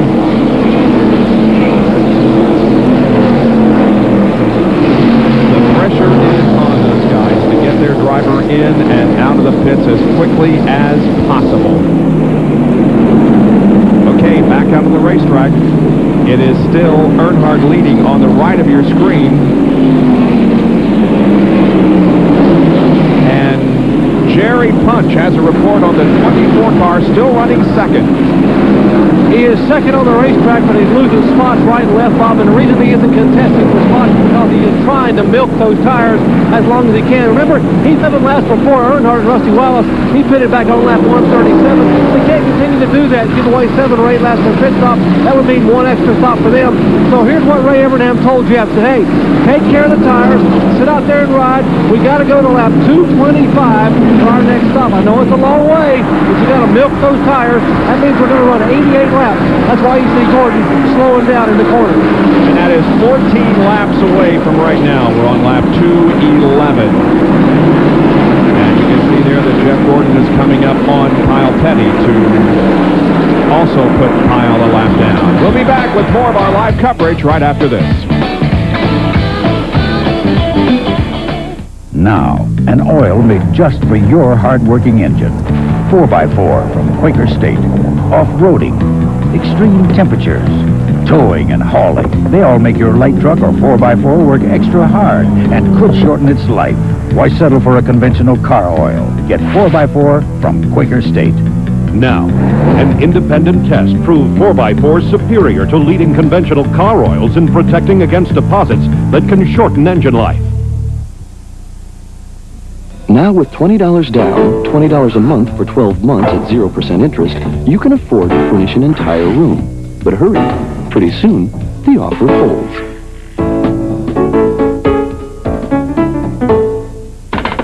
Right now, there's a sale going on at Lazy Boy Furniture Galleries. But better hurry, because no matter how you measure it, time is running out. Going on now at our Sarasota and Bradenton locations. From out of the great Southwest, Applebee's Neighborhood Grill and Bar presents the Southwest Stampede, the food that made the Southwest famous. The heat of the chilies, the sizzle of the fajitas, the zest of slow-simmered black beans. There's adventure, excitement. It's the best of the Southwest. So come on, saddle up for Applebee's Southwest Stampede. America's favorite neighbor, Applebee's. Extreme Games 101. Class begins tonight at 7:30 on ESPN2. Welcome back to North Wilkesboro. First of all, let's tell you that Jeff Gordon did not make it to the 225 lap mark. He has already been in, and now here comes Rusty Wallace. It's the long road down for Rusty, who was running second. Jerry punches right there. He's at his pit. Jerry? And Rusty Wallace wanted to make it to lap 217 because of Gordon deciding to pit about 15 laps early. They had no option but to come in early. But Dale Earnhardt, our leader, just entering pit road way up in turn 3. Remember, he is some 30 seconds away as you watch the left side tires going on the Miller Genuine Draft for 16.9 seconds as Wallace moves away, and now Dale Earnhardt will enter his pits, and we'll watch to see if Andy Petrie and company, David Smith, is going to work on the right side of that car. Remember, earlier they had a problem with the jack on the left side. They took the left side lug nuts off, the car fell, they couldn't get the jack on it. This time, no such problem. Here's Smith around, left side of the car, being jacked up, left front, left rear tire, full of fuel, and Earnhardt is down and away, as Sterling Marlin also entered the pit for his scheduled pit stop. He pulls out. The 16 car of Ted Musgrave is also just pulling out. So is Rick Mass. Bobby Hamilton and Mark Martin are still getting service. The 21 car of Morgan Shepherd comes down. There's Mark Martin as they go to work on the left side of that car. You see him put the car in first gear. He's through with his drink of water. He said, I'm ready to go. That jack goes down. That's his signal. Away he drives.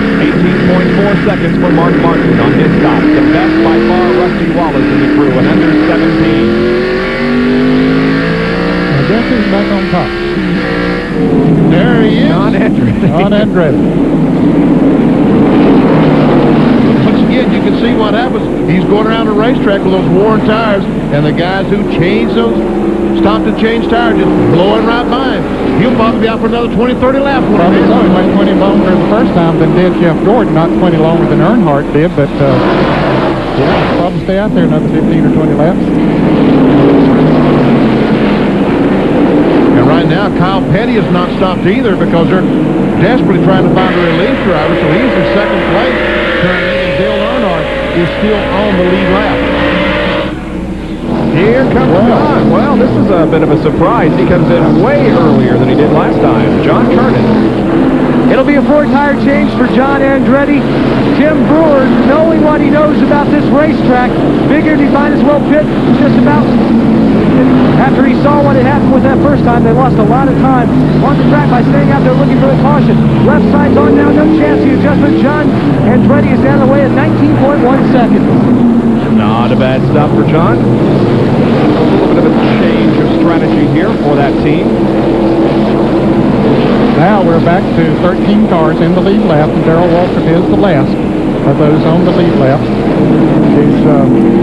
John Andretti is going down a lap. Yes, Earnhardt goes by Andretti just as he goes by. Kyle Petty is the leader of the race, but I think Earnhardt, to me, is the real leader. Well, yeah, Kyle is running much slower than those who have, of course, changed the tires.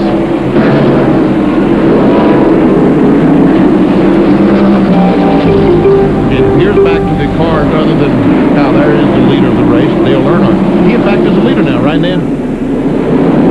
yes. He's changed Kyle Petty. He now, in fact, is the leader. That is correct. So now there are just 12 cars on the lead lap. There's John Andretti. Has gone a lap down. But he has pressed the tires in there. Oh, and a spin. Mike Wallace is in the wall. Up in turn 3, we have our caution flag, the third one of the day. Boy, if Andretti had stayed out, he's going to be a good shimmy bump. Yeah, now let's see, Kyle Petty's still out there, so this is a definite break for him. But John Andretti, if he just stayed out a few more laps, would have been able to catch the caution flag and put a lot of cars a lap down. Now he himself is a lap down. There we see Mike Wallace and the Heilig-Myers car trying to get going. And I want to say right now that yesterday was Junie Donnelly, whose 71st birthday, the owner of that car. Yep. And Mike's daughter, Lindsay, will be 10 tomorrow. A lot of birthdays going on in that 90 car. And while we're saying hi to people, Frances Holmes is watching from her hospital bed back in Indianapolis. Chevy Furlan, our pit producer's grandmother, who came through her surgery well. We wish you the best to get out of there and get back home. Now, Earnhardt and Gordon both come down pit road, along with several others. Mark Martin, Rusty Wallace coming down also. And John is in Kyle Petty's pit. Kyle Petty looks exhausted as he leans his head back. Barry Johnson, cleaning the windshield, handed him a cold drink. Kyle sipping it through underneath that full-face helmet. He drank down that entire bottle, about 20 ounces of fluid. Go ahead. Very, very quick. Jeff Gordon in and out 16.8 seconds, 19.8 for Kyle, 17.6 for Dale Earnhardt. For Kyle Petty, the bad news is not a single driver has fallen out of the race. Now, David Green is here. He's standing by in case Bobby Labonte needs relief. So they don't want to give that up because Bobby Labonte, even though his left shoulder has been feeling much better, there's still somewhat of a burning sensation that he told me. And so they don't want to take a chance that Bobby might need a relief driver later. There's the car that caused the caution, the Heilig-Myers car driven by Mike Wallace. Damage in the left rear. Here's a replay of what happened as he comes in. This is our robotic camera in turn 3. Just got a little out of... Yep, looked like we got up just a little bit high in that groove. Could have had a tire going down or something of that nature, but anyway, she spun around and back in the wall. Sterling Marlin's perspective. Well, you can see, Mike was already up there loose. Get up there in those marbles, and the traction is pretty bad. Yep, he was looked like attempting to go Rick Mast going into the turn, and she just went out from under him. Now just listen as he goes in this time.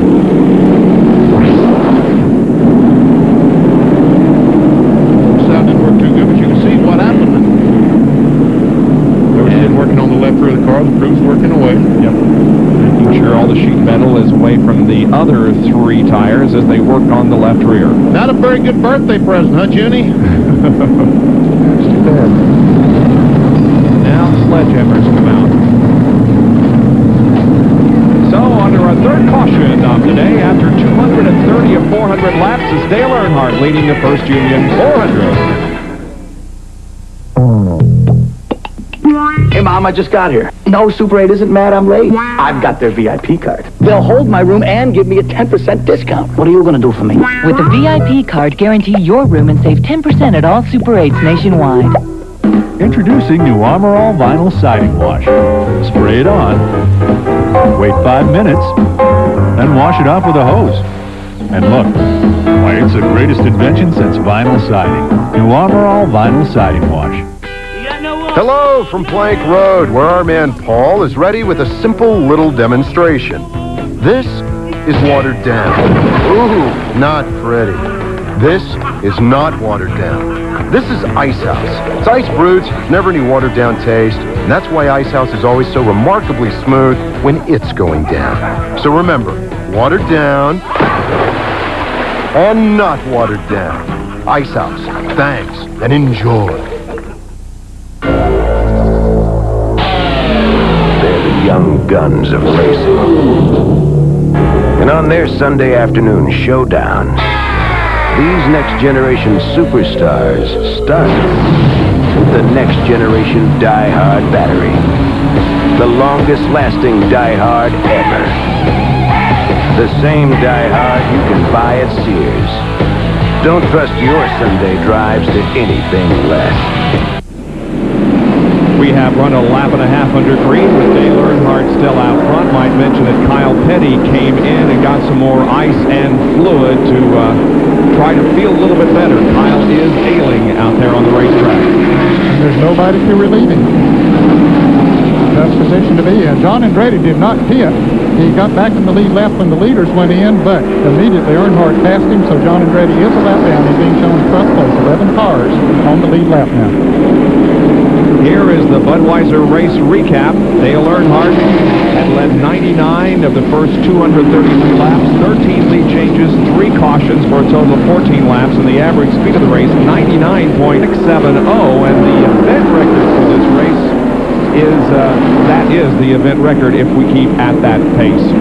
The drivers that have led a lap and picked up bonus points, Earnhardt, Gordon Wallace, Andretti, and Brett Bodine. Mark Martin also has led 2 laps of this race, and we don't have a thing to show you on the out-of-race board because everybody's still out there, or at least nobody is officially out of the race. That's amazing. Dave Martin is 60 laps down, and Dick Trickle is 27 laps down, so they're still out there running.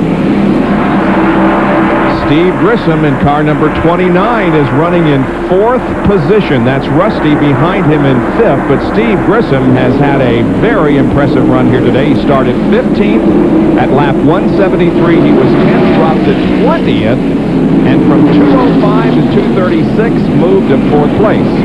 And he did that by making an early pit stop. Now, not taking anything away from the way he's run, because he has run good, but good strategy.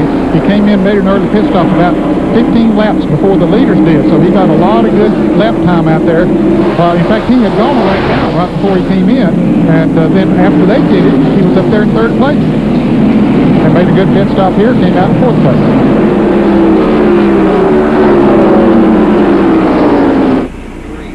Boy, Kyle would sure like to have some relief, but there's no one available. No, the 90 car has gone to the garage area, but you know that they're going to work on that car and try to get it back in the race. Now Rusty has passed Steve Grissom to pick up the 4th spot. And Brett Bodine is trying his best to get by Grissom. He's alongside. That's 4th, 5th, and 6th right here. Brett to 5th.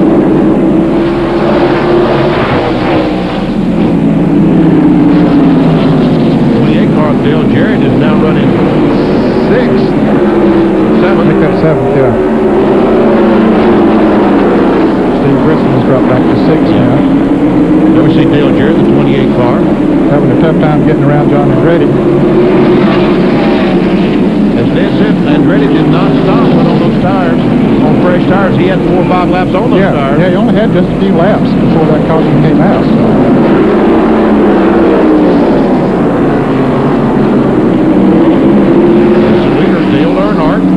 Closely pursued by Jeff Gordon, and Mark Martin is just 3-4 car lengths behind them.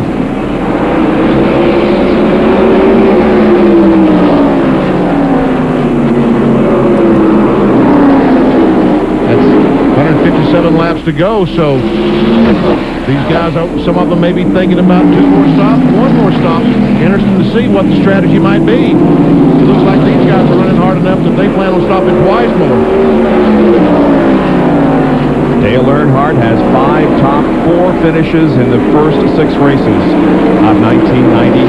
He leads this one. He leads the points by 17 over Marlin, but Jeff Gordon is trying to wrestle the lead away from Dale. Can't make it. Earnhardt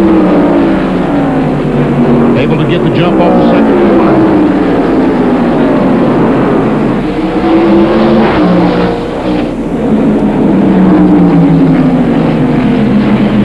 Another Napa Field summary for you.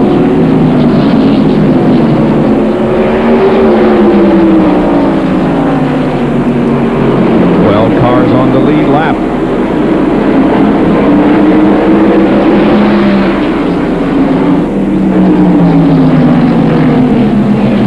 I guess it sounds like looks like the Ray Evernham called Jeff and said, look, take it easy on those tires. And maybe now they've decided they'll try to stop 1 more time. Interesting to see how this is going to play out.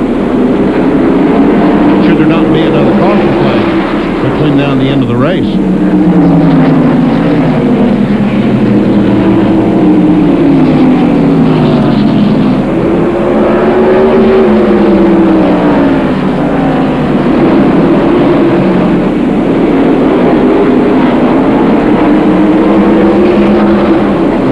Back here a little bit and show you some racing going on. The 28 and the 4. That's Jarrett and Marlin are 7th and 8th.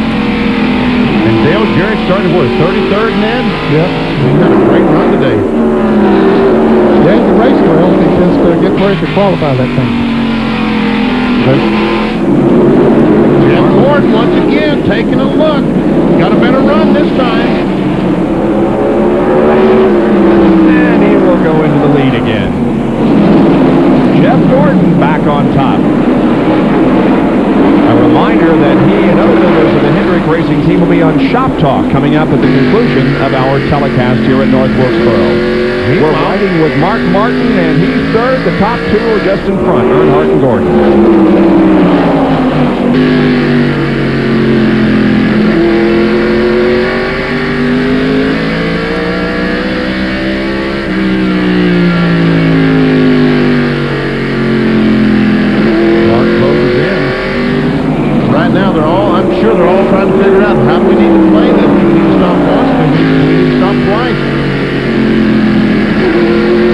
Not been able to go quite as far as Earnhardt or Martin in the past. The tires seem to give up a little bit quicker.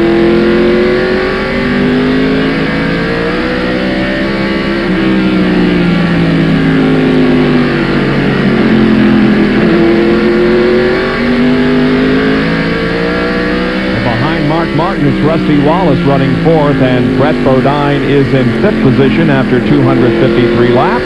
And here comes 6 through 10. Back in a moment.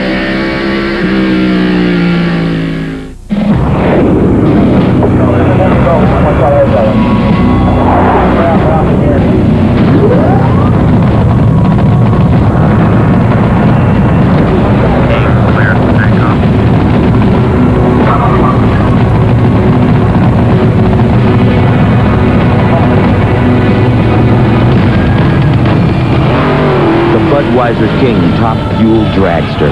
Who says you need wings to fly? With all the motor oils on the shelf, how do you know which one to choose? Some people even think they're all the same. Then why do you suppose one brand of motor oil is the #1 choice of America's top mechanics for use in their own cars and trucks? Which brand? Valvoline. People who know use Valvoline. And for extra engine protection, try Valvoline DuraBlend Synthetic Blend Motor Oil. Splitfire won a United States patent. It's clearly different, but is it really better? Some of the toughest judges in the nation conducted trials and published their verdicts. 5 extra horsepower by merely installing these plugs. A 4.8% gain in mileage. Quicker in the quarter mile. There's nothing like a split fight. You'll get more power and more mileage guaranteed. You'll get it all for your money back. This spring, Napa is celebrating its 70th anniversary with low prices on some great parts and accessories. Pick up Champion resistor spark plugs, only 59 cents each. A Time to Shine complete car wash kit, just $7.99. And STP oil treatment, free after mail-in rebate. So stop into Napa soon, your complete auto parts source since 1925. We keep America running. We keep America running. ESPN Speed World coverage of the First Union 400 is being brought to you by Firestone, America's tire since 1900. By AC Delco Automotive Parts. AC Delco, it's like buying time. And by Smooth Bush Beer and Easy Drinking Bush Life. Bush, the official beer of NASCAR. Overhead, North Wilkesboro, North Carolina Speedway. Hovering in the crystal clear blue sky, the Family Channel blimp. And they are providing these shots from over us today. We talked about Firestone sponsoring our telecast of Winston Cup today. Well, Firestone, of course, is back in IndyCar racing, and you can see the Toyota Grand Prix of Long Beach IndyCar race at 4 o'clock Eastern Time, about an hour and 16 minutes from right now on ABC. There are the top 5 qualifiers. Newman Haas team of Andretti and Tracy have the first and second positions. Gilles Defer in third. Defending series champion Allen Jr. fourth, and Mauricio Gugelmin will line up fifth for today's IndyCar race. Mark Martin trying to catch Dale Earnhardt, about like it was when we left. Go to our commercial break. See the leader out there in front of him. That's Jeff Gordon with that red, bright, Day-Glo rear section of the car. That rainbow-looking effect of DuPont. Brett Bodine and Steve Grissom, 5th and 6th. Brett Bodine's last win, only win in NASCAR Winston Cup racing came here in North Wilkesboro at this race in 1990, 146 races ago. Red Sox moves over, let these fast cars go by. Brett's really looked forward to this race. He's had a lot of success here, not only winning his only race here, he's won a couple of races here. And, of course, their sponsor, Lowe's Company, are here in North Wilkesboro, about 5 miles from the Speedway here. Junior Johnson shop just down the road here, 7 or 8 miles. So definitely a homecoming. Yeah.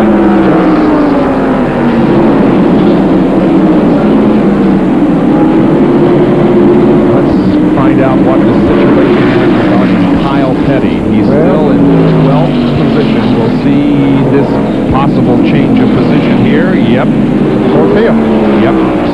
Steve Grissom goes to 5th place, dropping Brett back to 6th. Now, what's the situation with Kyle Petty, John? Kyle, of course, still not feeling well. So Mike Wallace, who was involved in that wreck that brought out the last caution, they're working on the Highland Myers Ford Thunderbird in the garage area. Mike is standing by. I think the plan right now is if they can get a caution, or Kyle will drive as far as he can, then Mike will get in that car. They're still continuing to work on Mike Wallace's Thunderbird. If they get that fixed, then Kyle would go back out to finish the race in that car. So a little bit of switch here. Mike Wallace driving the Ford, ready to substitute for the Pontiac driver Kyle Petty. You know, from a size standpoint, that'll work well. Good job, Kyle. Yep. Barry Dodson tries to keep Kyle pumped up, keep him going. He's still on the lead lap in 12th. That's exactly what that was, Nick. Barry trying to keep him going. Right behind Rick Mast. He's only about 3 seconds in front of Jeff Gordon, who is leading the race. 33 there. That's Robert Preston that I saw, not Rick Mast. They sure are the same sponsor, but... Chevrolet, there's the Chevrolet. Robert Preston, 33. Going down to the Spencer. Spencer is in 27th position, being shown 3 laps down. Electronics in Kyle's car. There. You know, we tried an experiment at Darlington where we had a lot of in-cars, and we had a regular coverage on ESPN1 and in-car coverage on the Deuce. It went over very, very well. A lot of favorable comments. So we're going to do it again at Daytona on July 4th weekend. During the Pepsi 400. That ought to be interesting, those cars side by side, about 20 deep, with those in-car cameras, probably 6 or 7 cameras. And Earnhardt trying to take the lead from the 24 car. But he's bottled up behind the slower car of Randy LaJoie. Jerry has more on Jeff Gordon.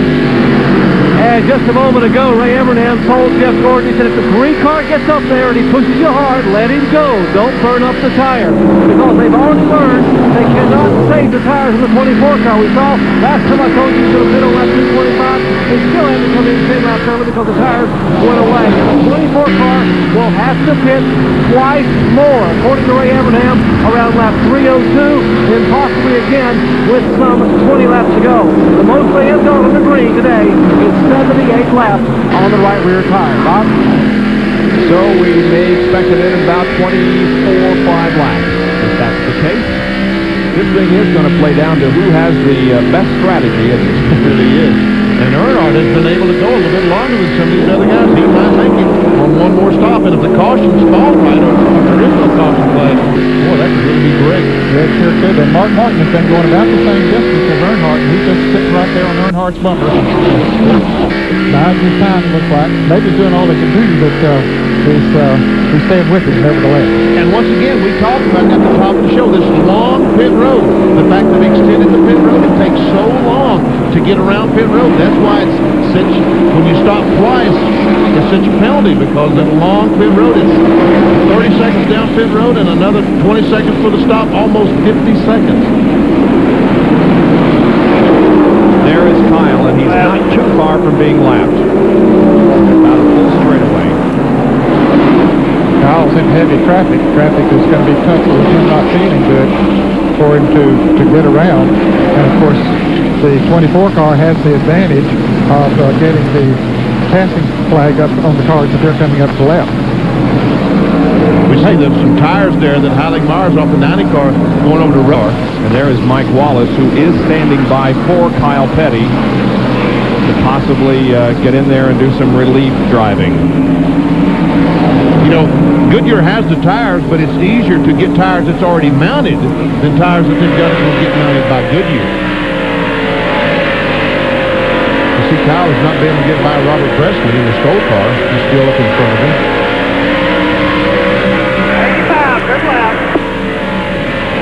20.85 is the lap time. Earnhardt's running about 20.60 to 65 for he and Jeff Gordon. We'll see how long Kyle can stay in the car despite the fact that he's not feeling well. Mike Wallace standing by for relief. It's Gordon, Earnhardt, Mark Martin, Rusty Wallace, and Steve Grissom, Come on. the top 5. Good job.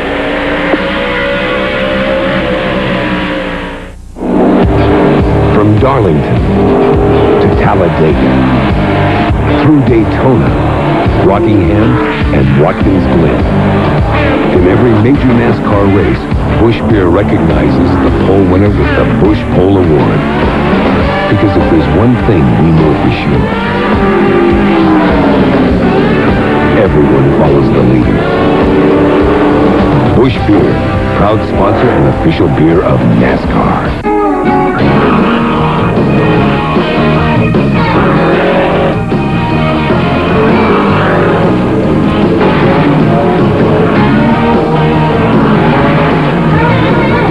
Think you can get top brands and top performance at just any auto parts store? Get serious. Get Western Auto.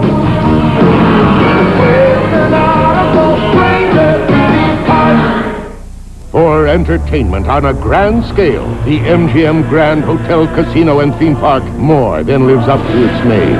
Here, the spectacular is an everyday event, and every event is a spectacle. Especially effects starring Michael Crawford. Extraordinary even by Las Vegas standards. Nothing will affect you like effects. Only at the MGM Grand, the Lion of Las Vegas. Try to take.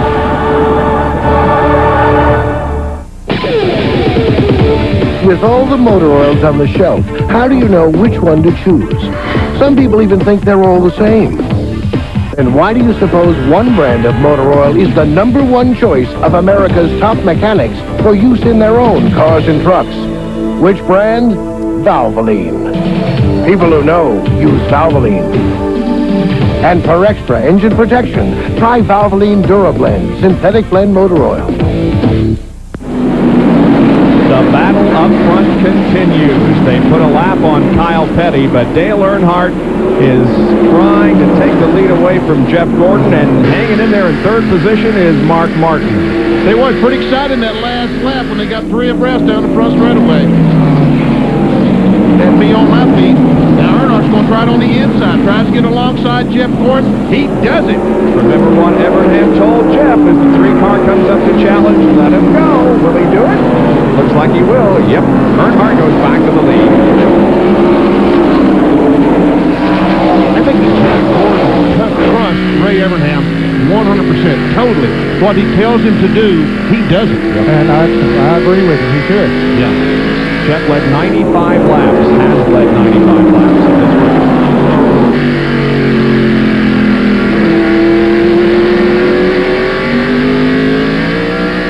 Now we'll show you a Napa Field summary. As you can see, there are only 10 cars on the lead lap now, or 11 cars, I beg your pardon. Darrell Waltrip got himself back in the lead lap. How about that? Yep. John Andretti has fallen 2 laps down now in 18th. That occurred while we were away at commercial.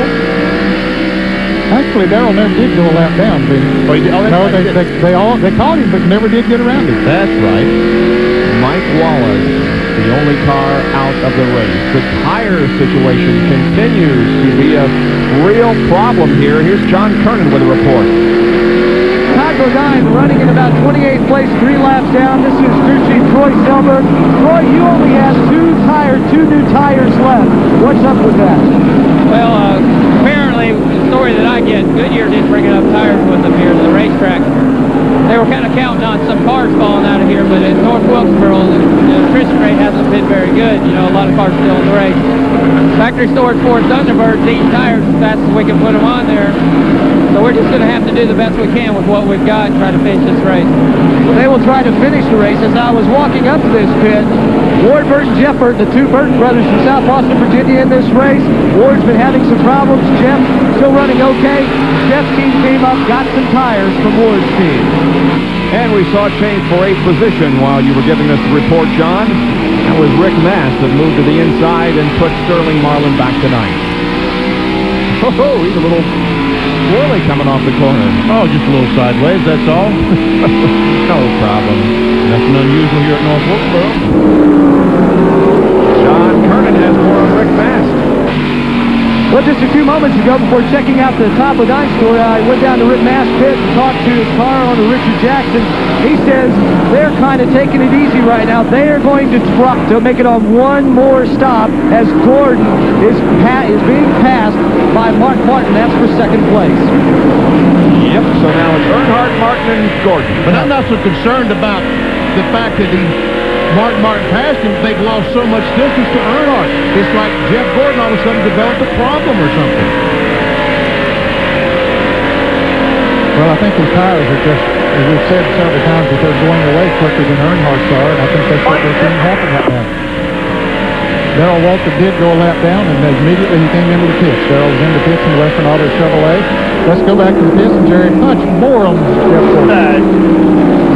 I told you to remember that Jeff Gordon could only go around 78 laps on the green and the tires were completely away. Well, at lap 300, he will have run 75 laps under green, and therefore his tires are gone. As you see Ray and Evernham and company sitting there, they would like to be able to keep him out there until about lap 304, 305, maybe even closer to 310, or they would love to see the yellow flag come out, but right now, they know their tires are gone, Bob.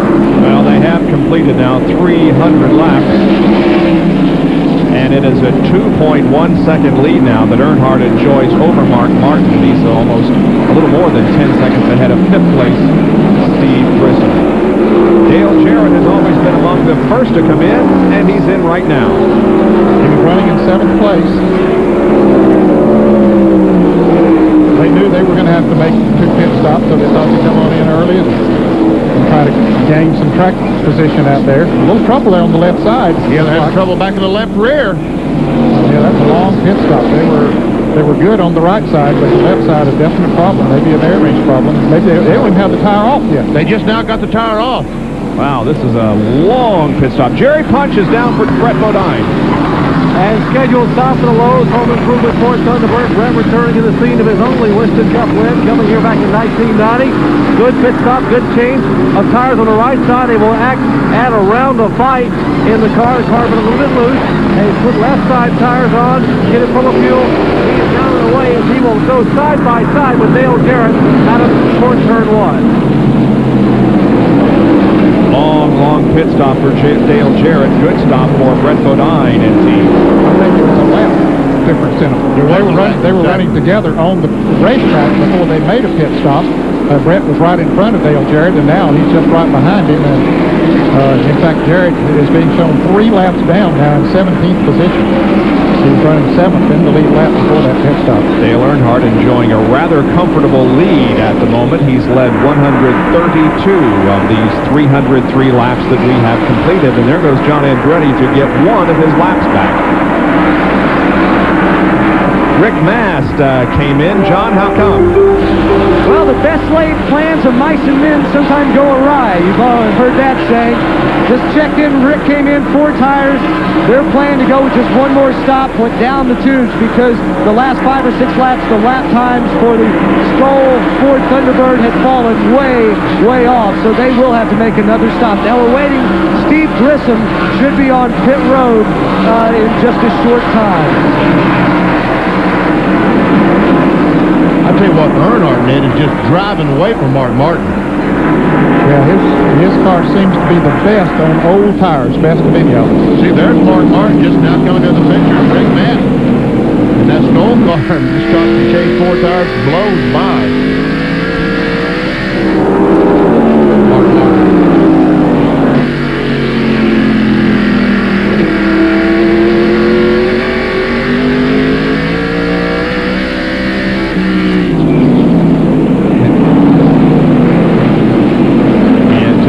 Pit stops very shortly by Earnhardt, Martin, and Gordon, perhaps within the next 3-4 laps. And we talked about the tires on Jeff Gordon's car going away. Now Mark Martin has fallen back to Jeff Gordon, so it looks like his tires are just about gone. Yep. 91 to go. They'll still have to make another pit stop, I believe. Look, Sterling Marlin coming into the pits now. Sterling running 7th place in the last car on the lead lap. Kodak Film Chevrolet to a stop. Marlin second in points going into this race. Just 17 behind.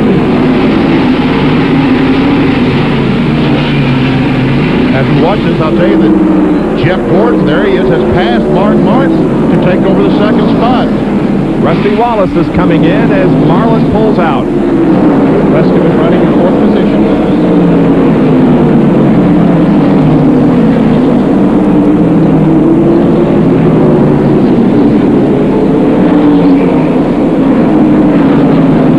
I wonder how they get 35 miles an hour. See the white lines? NASCAR times the pace car at 35 miles an hour between those 2 lines with a stopwatch. And these cars have to do exactly the same thing. Jerry Punch? We might be seeing the last pit stop of the day for Rusty Wallace and possibly the 2-car. You see the right side tires now go on and the left side going on.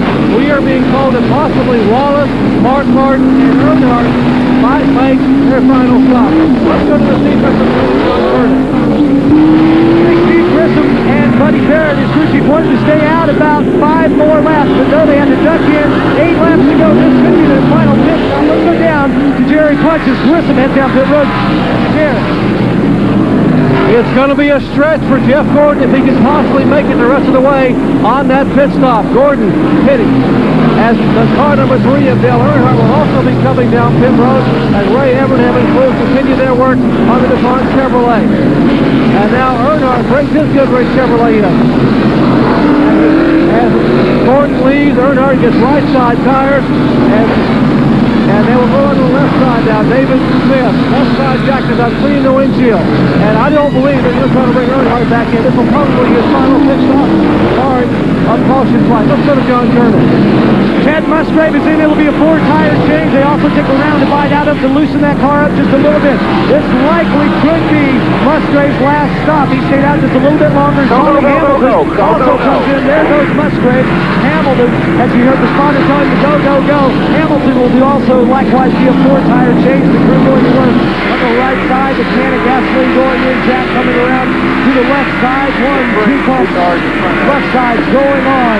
Blood dust being tightened. Bobby Hamilton sitting, waiting. Jack is dropped. He's down and away. Meanwhile, this is Ted Musgrave from inside the Family Channel Fort as he's back on the racetrack with his 4-tire. will be the leader when everybody finishes. And he said that 3 will be the leader when everyone finishes with a pit stop. Kyle was, now Earnhardt goes to the lead once again. Kyle is off sequence with pit stops, but Earnhardt has passed him on the track, and Earnhardt goes back into the lead now with about 83 laps to go. Well, I tell you what, if he goes the rest of the way, that 3 car is going to be slipping and sliding when this race is over.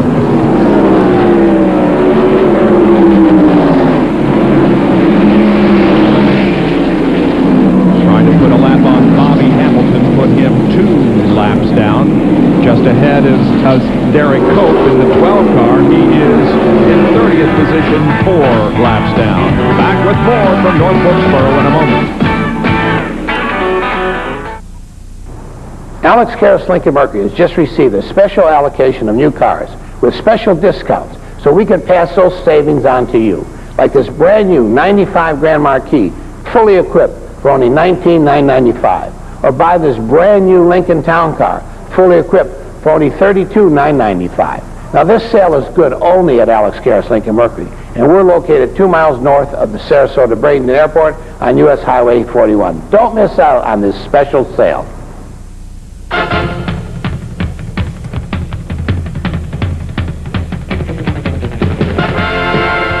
Leeds Building Products offers top quality in every category: lumber, plywood, drywall, roofing, insulation, siding, plumbing, heating, electrical. When it comes to building materials, we've got it all. Free delivery, free project estimate, good old-fashioned service, and everyday low prices. Leeds Building Products.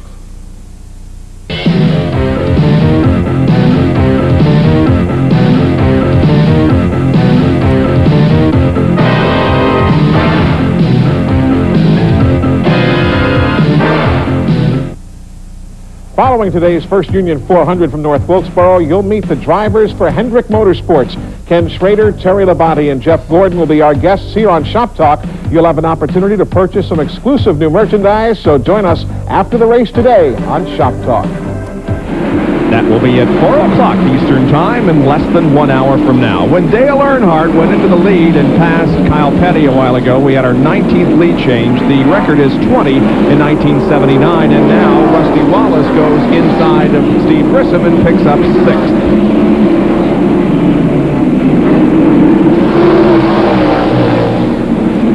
The only car, we have 10 cars on the lead lap right now. The only car that has not made a pit stop of the lead lap cars is Kyle Petty. He's being shown in the 10th position. There's Kyle Petty from inside his car, actually on the roof of his car. He's about to go a lap down. Dale Earnhardt coming up right behind him. Here he comes, guys, coming on your outside. Let's pit this time. Okay, so Kyle will be coming in. He goes a lap down. Earnhardt goes around it.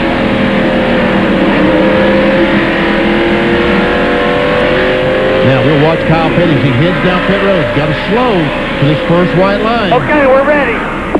Here comes, boys. Here's some ice. Give me some ice water. Ice water.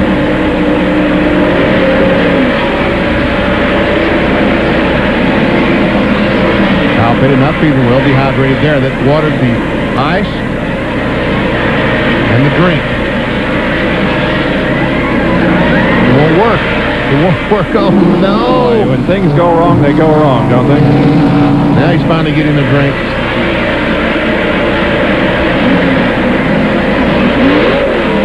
Okay, clear to go.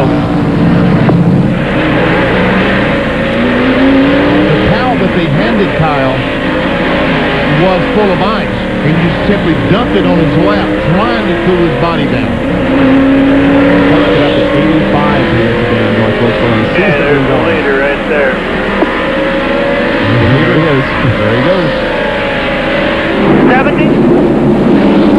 Dale Earnhardt, look at this. Before he made the pit stop and got fresh tires, 104. After 110. More than 6 miles an hour faster on the fresh tires. And Kyle Petty was just black flagged by the NASCAR officials. I think he went down pit road too fast. We'll see if that is the penalty. But he really took off down pit road. It looked like I didn't have a stopwatch on him, but I thought that looks a little bit faster than him. That might not be the situation, but I bet that's what it is.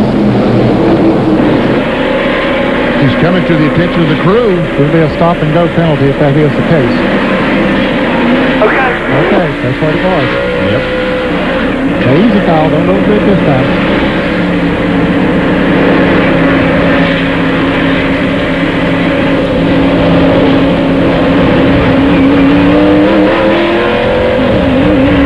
Now he's free to accelerate and go as fast as possible. Clear behind the 9. Cost him another lap to come in and do that. He's gone down to 21st spot. Back up front, meanwhile, with this Dale Earnhardt. Continuing to lap traffic. There he is beside Ken Schrader and behind Bill Elliott. The 8 car, Jeff Burton, was very slow off of turn 2. He got up very high there. That might have been the reason he couldn't slow down, but he's still going very slow. Here's a battle for position. Mark Martin goes to 3rd, putting Rick Mast back to 4th. And Jeff Gordon is now in 2nd position. Rick Mast has stopped just a little bit earlier than these fellows. And he picked up the speed with the fresher tires. Oh, some contact between Kyle Petty and John Andretti as Andretti tried to get by Kyle.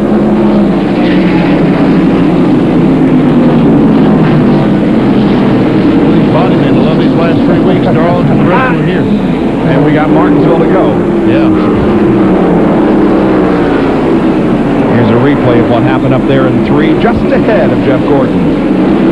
Jeff Kyle down on the inside makes a little contact with the 37 car of John Andretti and sends Andretti high. But he keeps under control and keeps going. Now he's up beside him again.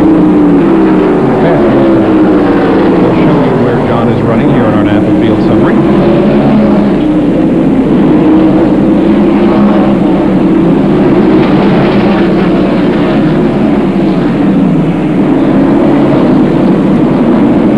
There's Earnhardt, right behind Ken Schrader. Trying to put Schrader the 2nd lap down. Schrader in 14th spot, 1 lap down.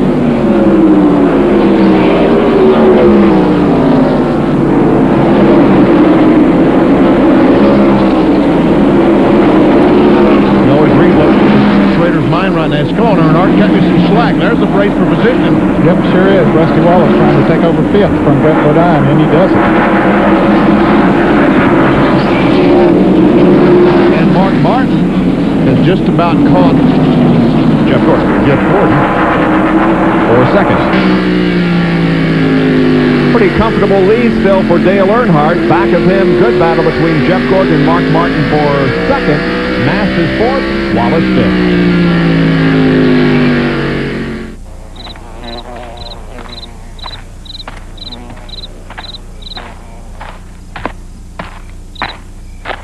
If you settle for a remanufactured engine without a brand name, be sure you've got a pair of name brand shoes.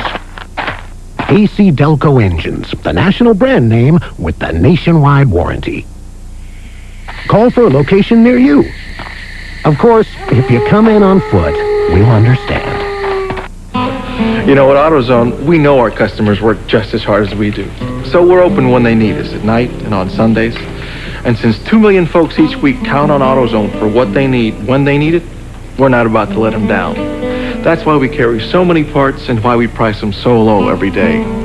You see, selling top quality parts at low prices every day is how we make a living.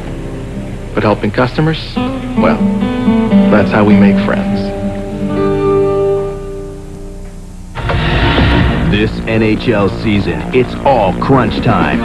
So when they ice it, hook it, save it, stick it, stop it, play it, and score it, you'll need to know. NHL Tonight on ESPN2. News, features, and highlights. Sports Center for the hockey addict. Tuesday through Saturday at 11:30 p.m. As the clock winds down, the season heats up on ESPN2. Well, it's even up front in the top 10. We have 5 Chevys and 5 Fords, 11 through 20, 5 and 4 Advantage Chevrolet, 21 through 30, 1 to 6 Advantage Ford, and then 31 through 36, 2 Chevys and 3 Fords and 1 Pontiac. But the leader is Dale Earnhardt in a Chevy. Darrell Waltrip, the 17 Chevrolet, goes a lap down to our leader, Dale Earnhardt. Now Earnhardt is finally alongside of Schrader, trying to put Schrader that second lap down. Boy, it's taken him a long time to do it, and he still hasn't. Schrader is 14th. And with Waltrip going a lap down, we now have 8 cars that are on the lead lap.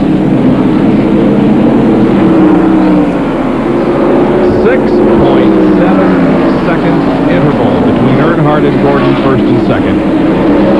That's pretty hefty lead on this track. Yes, it is. We're trying to find Jeff Gordon and see just how much 6.7 seconds is.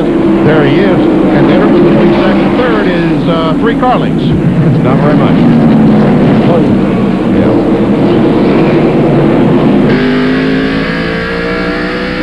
This is on top of Mark Martin's Valvoline Ford. Coming up on 50 laps to go. Randy LaJoie in the 22 car. Little contact there between Gordon and LaJoie. And Martin looking inside. Yes. But the slower car of Phil Elliott is up ahead, so they'll have to line. Jerry, what's the update on Phil Elliott's crew chief? Well, thanks to Chief Parsons, their PR person. I just got a note a moment ago that Tony Gibson has been taken to Wilkes Regional Medical Center and admitted with an as yet undetermined illness. He was complaining of severe abdominal pain this morning. They took him out of here over to Wilkes General Hospital, and he has been admitted there and is resting comfortably, we are told right now. Cindy Elliott, Bill White, will come to Tony to the hospital. We will pass along any more information we might have prior to going off the air today. I hear Parsons mentioned as a PR person there for Bill. Yep, my youngest boy. Sure is. He does a great job. Meanwhile, Mark Martin still trying to catch Jeff Gordon. John Andretti makes a pit stop. He was 2 laps down in 17th before coming in. He has had his ups and downs here today, and one time he led this race and was looking real good, and if he had waited just a few more laps to make his second pit stop, he might have been in real good shape. Boy, the timing on these pit stops. There we see him coming down pit road slowly, 35 miles an hour. We're talking about going slow. Kyle Petty has really looked out on the racetrack. Yep, there you saw Jeff go around it. Nemechek and Martin to pass Kyle.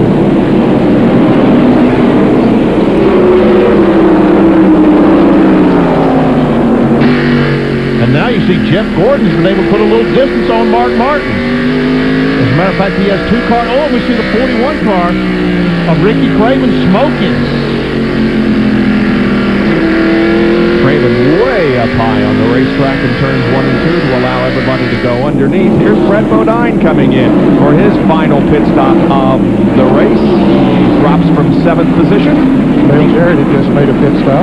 And these guys are stopping short, trying to take advantage of new tires. With pit road being so long, I'm not sure it's good strategy. Well, I don't know. If it continues to go green, then it can work out okay if others have to stop. But if those that don't have to stop, it's not going to work for them. 19-second pit stop for Brett Bodine, and he's back out there.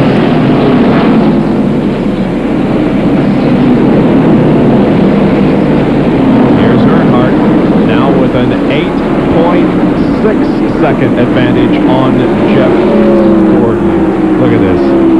He's stretching it out. It's the last time we saw that was 6.7 or something, wasn't it? Yep. And Kyle Petty is very, very slow on the inside. I think Kyle's just riding it out. He just feels so bad that he's just trying to stay out of everybody's way. Dropped all the way back to 29. There we see our second place car, Jeff Gordon, to DuPont Automotive Finishes. The rainbow-looking car.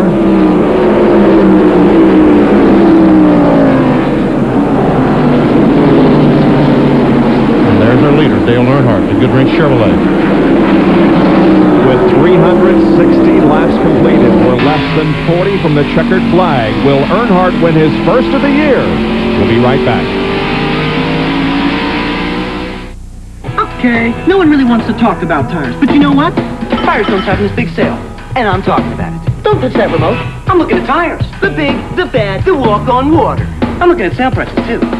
But you don't want to talk about it. So don't. Just take your hoping to catch the red light so people can check me out car and go. You know why? It's big, it's Firestone. It's the big tire sale at Firestone. And like it or not, people are going to be talking. Save big on high-mileage FR440 radials now at Firestone retailers and Sunday's ad. Hey, Mom, I just got here. No, Super 8 isn't mad I'm late. I've got their VIP card. They'll hold my room and give me a 10% discount. What are you going to do for me? With a VIP card, guarantee your room and save 10% at all Super 8s nationwide. At the end of the day, more top mechanics in America choose One Motor Oil over any other brand to help keep their own cars running longer. Valvoline Motor Oil. People who know use Valvoline. You've got 700 horsepower trucks. You've got Craftsman tools. You've got heart-pounding, bone-rattling, eardrum-busting speed. What else do you need for a perfect Sunday afternoon? The all-new NASCAR Super Truck Series, brought to you by Craftsman. The only tools tough enough for super trucks. Family Channel Blimp has been on its national tour since September of 1992 at events like this. Our Winston Cup race here this afternoon, they're providing the overhead shots for us today. Rick Mast, running in the top 10, has come in for his final pit stop. Now he moves back out onto the racetrack. Here we see Earnhardt trying to get by Sterling Marlin. Meanwhile, Mark Martin trying to take over that second spot. Alongside Jeff Gordon coming off the second corner. They go down into the corners side by side. But they're coming up on Bobby Hamilton. Hamilton staying low to let the leaders by on the outside, and that's going to work to Gordon's advantage. And Dale Earnhardt was able to get by the four-car Sterling Marlin, putting him a lap down. So now there'll be just 5 cars in the lead lap. Sterling Marlin is running 6th. And in 5th position is Steve Grissom. His best career finish is 6th twice, so if he hangs on to that 5th place, Steve Grissom will have his best career finish in NASCAR Winston Cup racing. Now down into turn 1, Mark Martin staying right alongside Bobby Hamilton. Actually, Bobby staying alongside Mark. And now Martin makes the clean pass. But meanwhile, Jeff Gordon's been able to pull away by 5 or 6 car lengths from Mark Martin. And we have 30 laps to go. So who will have to stop and who won't? Well, I don't know. Well, America's Cup 95 coverage continues tomorrow with both Challenger and Defender final race from the waters off of San Diego. ESPN's award-winning coverage tomorrow at 4 o'clock Eastern Time here on ESPN. It is warm in San Diego. It is unseasonably warm here in North Wilkesboro. Temperature near 85 degrees, and it's taking its toll on drivers. Yes, it is. And I started to say, and I forgot somewhere along the way, that this is by far the warmest day we've had in 1995. So they really haven't had an opportunity to condition themselves under race conditions on a hot day. I really wouldn't think it would be this hot in April. Not in North Wilkesboro, in the mountains here. Yeah, mid-80s. Well, we can see that only 5 cars in the lead lap, just 2 cars, 1 lap down. Now, most of these cars back through there have made what should be their last pit stop.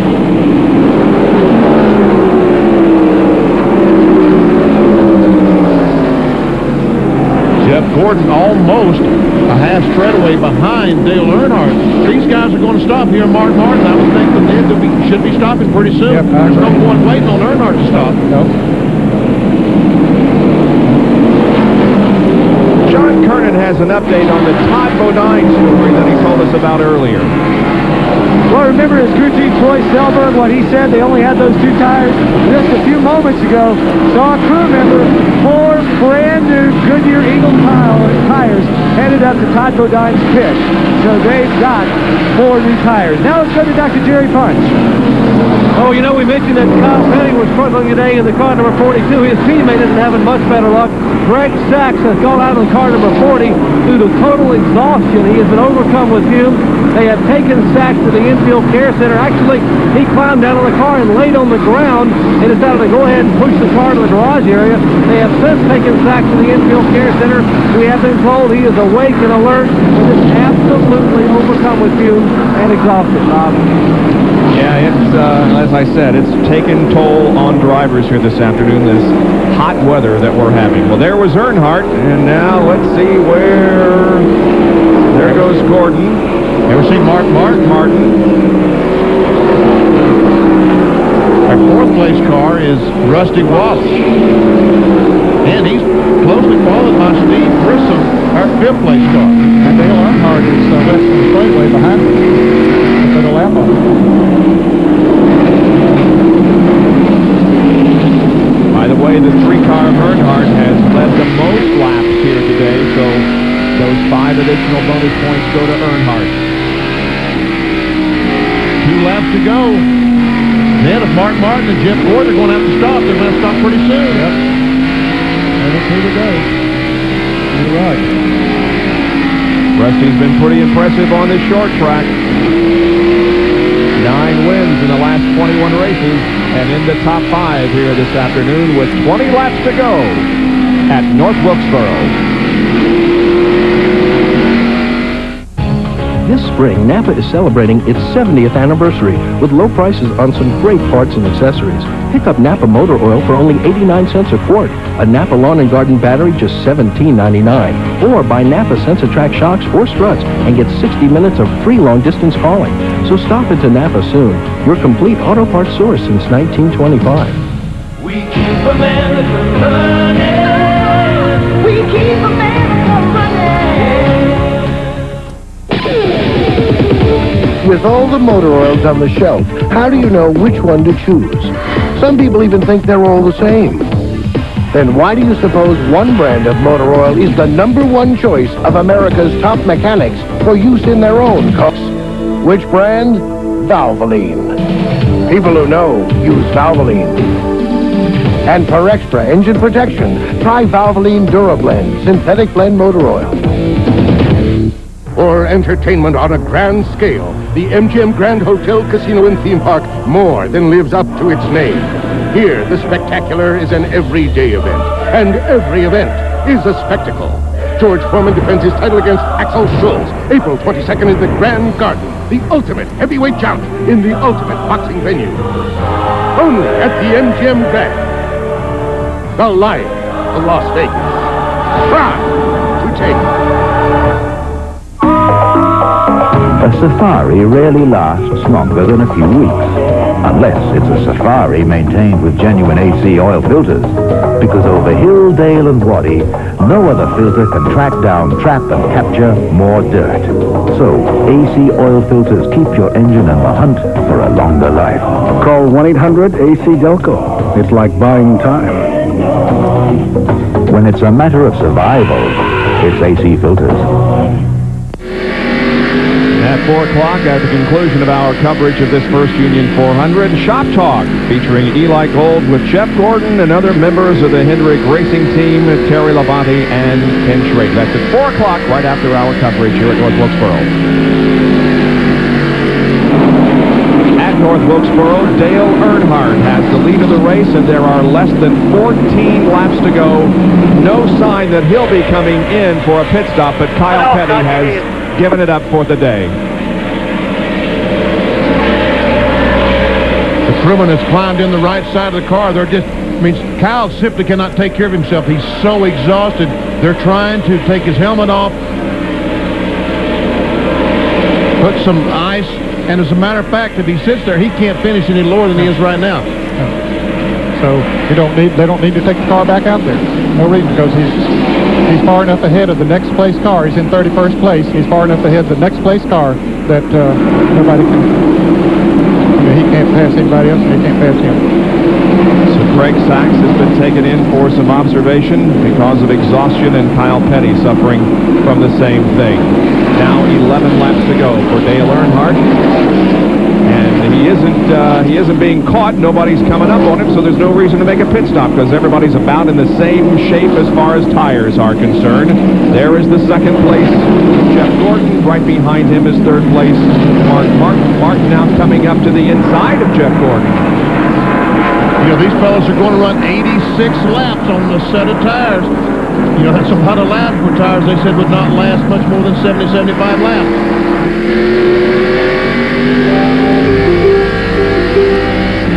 And Mark is trying to have to race Jeff Gordon with these tires, as we see Dale Jarrett go by with the pressure tires on the 28 car.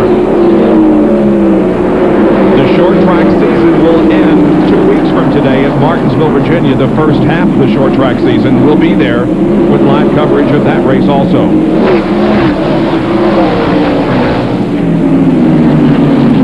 Looking at the battle for second place, Gordon and Martin. Well, Martin's tires, I believe, are just rude. I think both of them are gone, but I believe Mark's gone even worse maybe than Gordon. It feels almost like driving on dirt tracks, trying to use the throttle to keep the car going straight. Can't jump on the throttle too quick. If they do, the car will just basically spin out. Well, Rick Mast almost in trouble there. Darrell Walton come back and move into 10th place, passing Kenny Schrader. Mast, by the way, is a lap down in 8th position. He was on the lead lap, but has lost a lap due to a pit stop. Mast looks like he's trying to catch somebody, but I'm not sure who it is. Poor position. Well, Ted Musgrave is the next car up in front of him, where Musgrave's coming on 2 and Rick Mast is going in 1, so hard to imagine being able to catch him in 6 laps. Yeah, got a long way to go there, for sure. Mast has had a good run, though, today. Had a terrific run. There he is, Rick Mast. When I asked him what he was doing for his chassis, he said, we have no idea. We just put the same stuff we had last year and hope for the best. Worked out pretty well.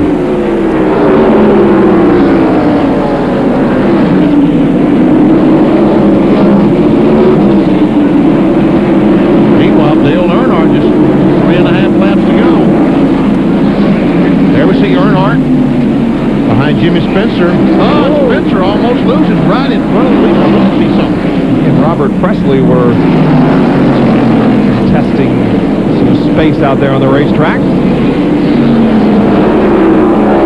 Presley is in 18th position, 3 laps down. Spencer's in 27th, 6 laps down.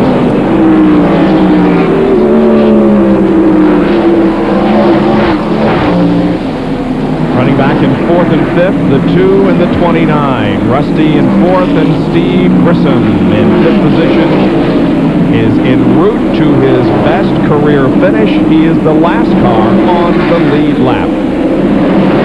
Here comes Earnhardt, corner number 4, looking for the white flag. 1 more lap to go in the first Union 400, and Dale Earnhardt will rack up his first victory of 1995 and extend his points lead over Sterling Marlin, who is running in 7th position, a lap down. Earnhardt now off of corner number 3, corner number 4, and Dale Earnhardt has won his first of 1995, extending his streak of winning at least 1 race every year over the last 14 years.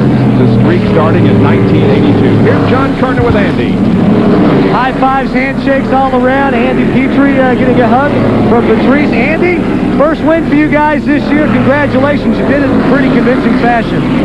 Yeah, thanks a lot. You know, we've had a good car all year. We had a little problem last week. We had a good car, and made a nice comeback today. I'm real happy with it. I want to thank all the guys back at the shop. They give us a good car to come up here with, and don't want to forget them. Thanks to the engine guys, Benny Clinton, all his guys doing a great job back there this year, and I want to congratulate them too. What about the tires? I mean, what was it, like 86, 87 laps to finish? How concerned were you? Well, I was pretty concerned, you know, that the numbers just didn't add up to be able to make 2 pit stops, so I knew guys would try it, and it'd be hard to stay out of their way on new tires, but Dale did a good job, and spotter Craig did a good job of keeping them out of our way. Well, congratulations, first win of this year. I know it's a long run up there to Victory Lane. Thanks, man. Dale Earnhardt will soon be in Victory Lane, and when he arrives there and gets the helmet off, we'll be talking with him when we come back to the First Union 400. Monday night, April the 8th, 1974. This crowd is going crazy.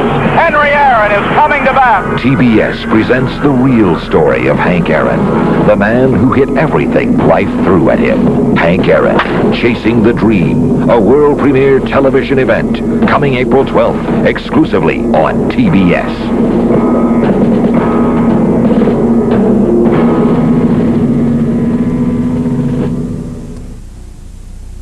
Saving lives and helping the sick. There's a lot more to it than that. There's compassion and caring, a way of life at Manatee Memorial Hospital. Our dedicated physicians and staff believe that people should be cared for, not just treated. It's that philosophy that helps us provide the type of health care you expect from the community's healthcare leader. Special support groups, educational services, physician referrals, any health-related topic. Call the professionals at Manatee Memorial. Rule number 25. To play the game, use a puck. The Sharks take on the Blackhawks Wednesday. The NHL rules on ESPN2. Picking up his 64th career win here today and his 5th on a short track, Dale Earnhardt, in Victory Lane for the very first time in 1995. Earnhardt being congratulated by the people in Victory Lane. He'll be coming out of the car momentarily, and then the stands will erupt. He prides himself on not taking the steering wheel off to get out of the car. That shows how slim and trim he is and how fit. Let's see if he's still doing it. Proud of him. Dale Earnhardt. Here's Dr. Terry Punch. He gets a big hug from Teresa and Dale. Boy, you're still scared enough to get out to that car without taking the steering wheel off, but congratulations on a great run. Well, I'll tell you, after watching that truck race last night and watching the Hornaday race, got me pumped up. So we had to go out there and race them hard. Tires was wearing a bit, but we had, I think, a good car, a good setup for the tires, and everything worked great. So I think, you know, good wrench and Richard Childers, Spinny, and all the guys at the shop, they did a great job. So finally got to Victory Lane. We've been close all year long. Finally got to Victory Lane. Andy said they were very concerned in the pits about the tires. Hey, we're going to have to go like 85 laps to the checkered flag. Could you feel the car beginning to go away? Oh, it was definitely racing everybody else. It was a tough one, but you know, I just kept running my groove, my lane, and my pace, and they was pacing me with the leader behind me, let me know where he was at. So we done a good job. Yeah, this is the 1995 Dale Earnhardt, a slimmer, trimmer version. Last year we saw you with a few extra pounds, be exhausted. Today, you look fresh as a daisy. Last year I think it's in better shape than this year, Jerry. I hadn't been working out. Indeed, Deshaun hadn't had her working me out like I did last year. I got to get back in shape, though. These young guys are too strong. We got to get back after her. Anybody too strong for Dale Earnhardt? I don't think so today. He gets his first win in 1995. In fact, let's go over here and take a look at this right rear tire. That's what everyone was so concerned about, was the right rear tire on this car as we go around here, and there is the left rear tire. And this tire on the right rear had to go 85 laps, and I mean, folks, I'm not sure it would have made it 87 or 88 laps. Take a look. It is worn down, maybe less than a 32nd of tread here on the Goodrich Chevrolet, but hey, he's in Victory Lane, and that's what counts. Let's go to John Kernan. Jerry, I'm with the young guy that Earnhardt was probably talking about who's wearing him out, and that would be Jeff Gordon. And Jeff's second place finish, but you said that right rear tire was worn down pretty much. Yeah, it was real loose at the end. I mean, I was just limping home at the end, and, kind of reminded me of Bristol. The track just was wearing him out today, and we were pretty good for about 30 laps. We could stay with him or at least keep him in sight.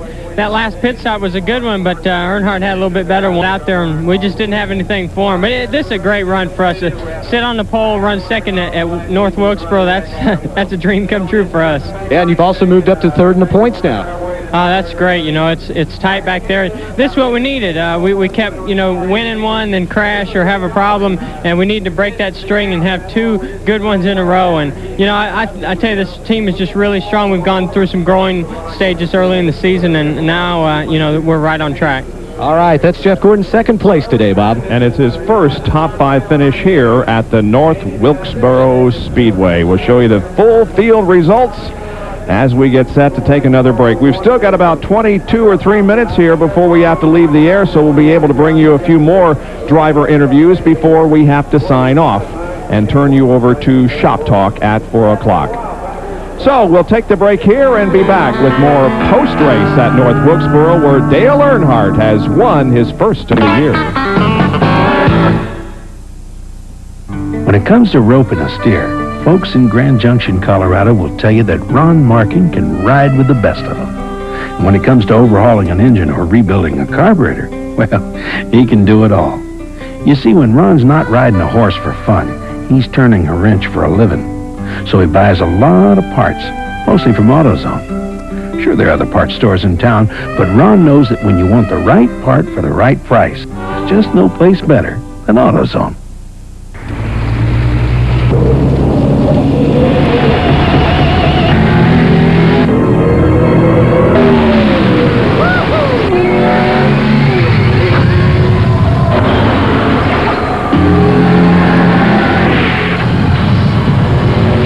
Genuine Draft Rusty Wallace stock car.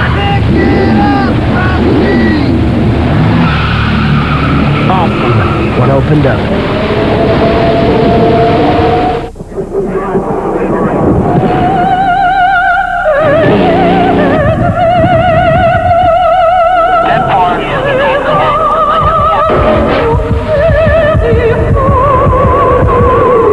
The world's finest drivers in the world's fastest cars compete tonight at 9 Eastern in the Grand Prix of Argentina. Formula One, the art of motor racing on ESPN2. Back at North Wilkesboro, where Dale Earnhardt has won his 5th race here at this particular oval. He has won this race now on 4 different occasions, 86, 87, 89, and today. Here's Jerry Punch with Mark Martin. Well, he had a great run today. He finished second, but take a look at this guy now. You talk about physical fitness. This guy's not even perspiring, and that is disgusting down here to some of the other drivers who walk by. Mark, congratulations on another great run. Real proud of this, Valvoline Cummins Ford, who's really great. They built one of the best runs I've ever had here. The pit stops were real good. Car handled good. We just didn't have anything for those other two guys. I don't think I saw you make any adjustment on the car today, but the car seemed to get a little bit better as the day wore on. Yeah, it was too tight to start with, and we made some slight adjustments. We're afraid to do very much to it because it was running pretty good. It's not my strong suit. Anytime I need to hurry up, I have a tendency to just put the gas pedal to the floor. That's what you're supposed to do. You can't do that on a little flat track, and it's very frustrating for me because on a big racetrack, I'll just slam it in the corner harder or whatever and slide through there and speed up. But the little flat ones, once we get to Richmond, it's better. And then when we get to the flat miles, you can stand on it and go on. And we run this good at Martinsville, I'll be happy. We'll take these and go on. I got to say, it was a real good run for us. We've been strong this year and had some poor finishes because of, or not so great of finishes because of problems and mistakes and bad luck. And this is a race where we finished where we ran. Well, maybe the luck is turning for Martin. The pole last week and a runner-up finish today, or finished third today. Let's check in now with John Kernan, who's standing by with Rusty Wallace. Good run for Rusty today, a 4th place finish, but was it slipping and sliding there at the end? It was pretty slippery at the end, no doubt about it. We run a long time on tires. The tires did a great job, no problem, but boy, the racetrack is so old and so slick, and after about 60 laps, you're really fighting it hard, but we had a good job. I mean, the team did a great job today. I'd like to thank my sponsors, Miller and Fleetwood RVs and Mobile and all the guys. They did a great job. Goodyear had good tires, but hey, we're consistent right now.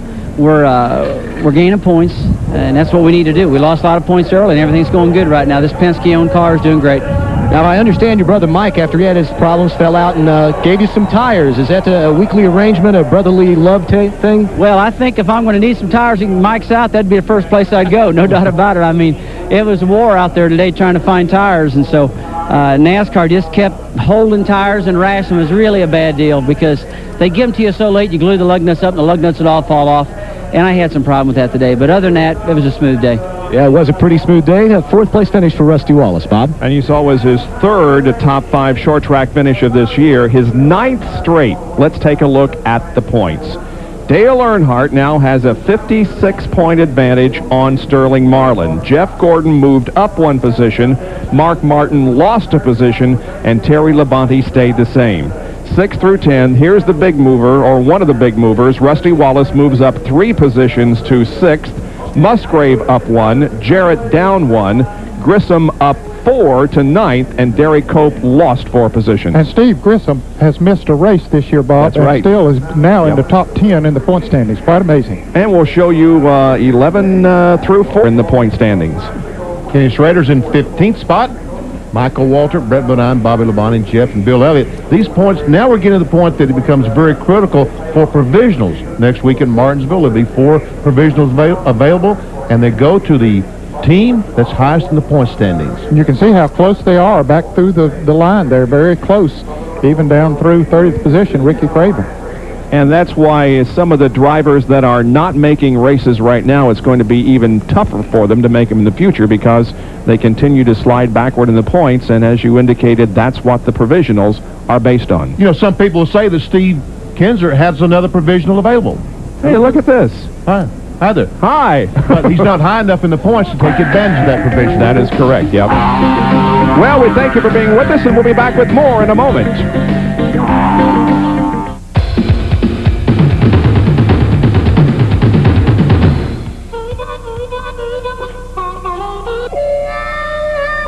When you're done exploring the high points of these 95 Suzukis, make sure you check out the low points. 9.9% financing, 0 down on some of our best bikes. And another high point, you could win a Suzuki 4-door Sidekick or other prizes during our Customer Appreciation Day sweepstakes for a limited time. See your Suzuki motorcycle dealer now. You'll find them here, the choice of top NASCAR and NHRA professionals. You'll find them here, the pride of serious do-it-yourselfers. And you'll find them here at Western Auto at guaranteed low prices you can't beat. Craftsman hand tools, made in America, guaranteed forever. And available at Western Auto, just up the road or down the track.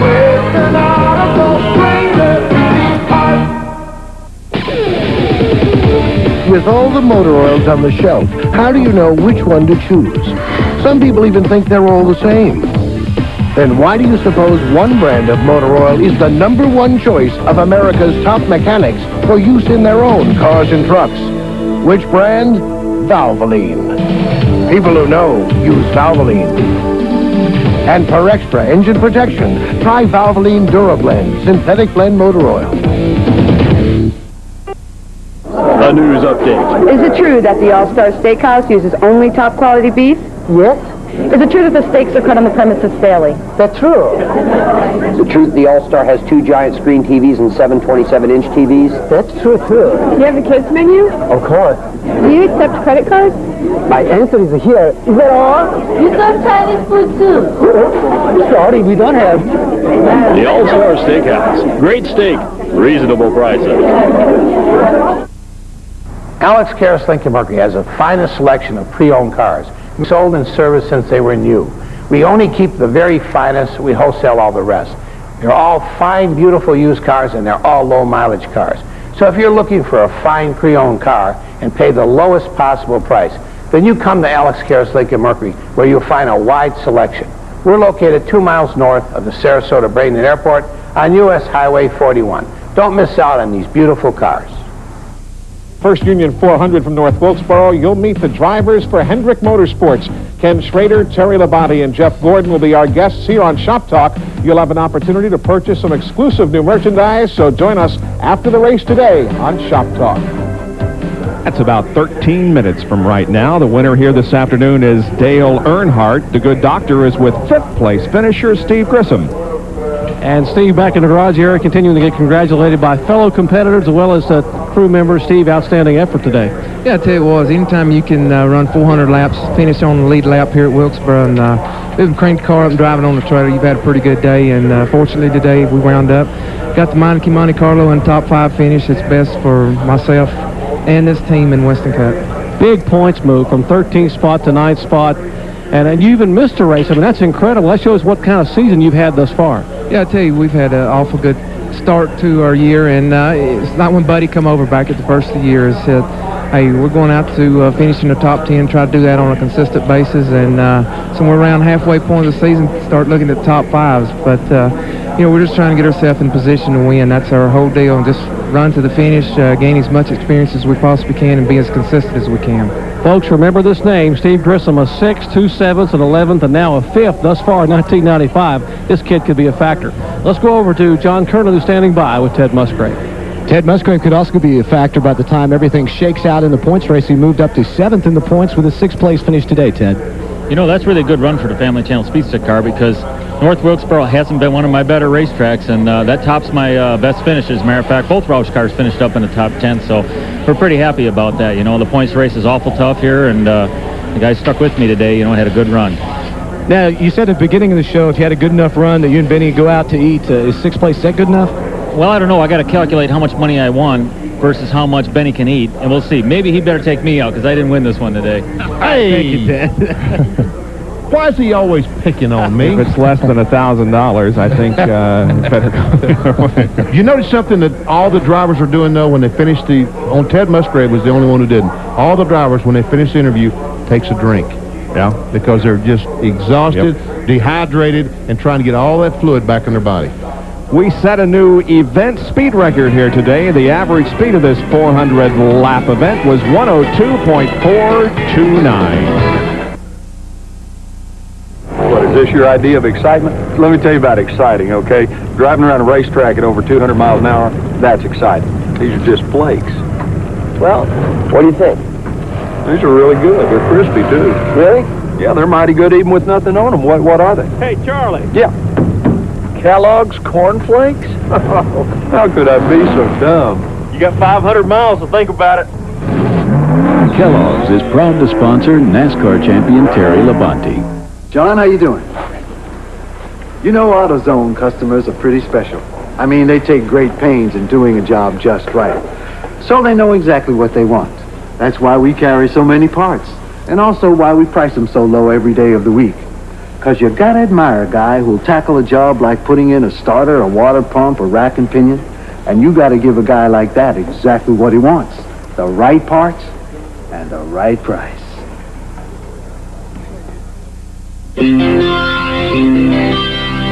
Miller Genuine Draft. The original cold filtered beer. As smooth as they come, as pure as it gets.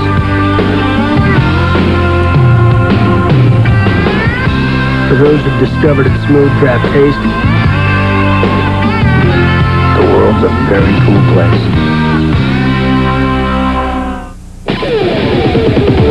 With all the motor oils on the shelf, how do you know which one to choose? Some people even think they're all the same. Then why do you suppose one brand of motor oil is the #1 choice of America's top mechanics for use in their own cars and trucks? Which brand? Valvoline. People who know use Valvoline. And for extra engine protection, try Valvoline DuraBlend synthetic blend motor oil.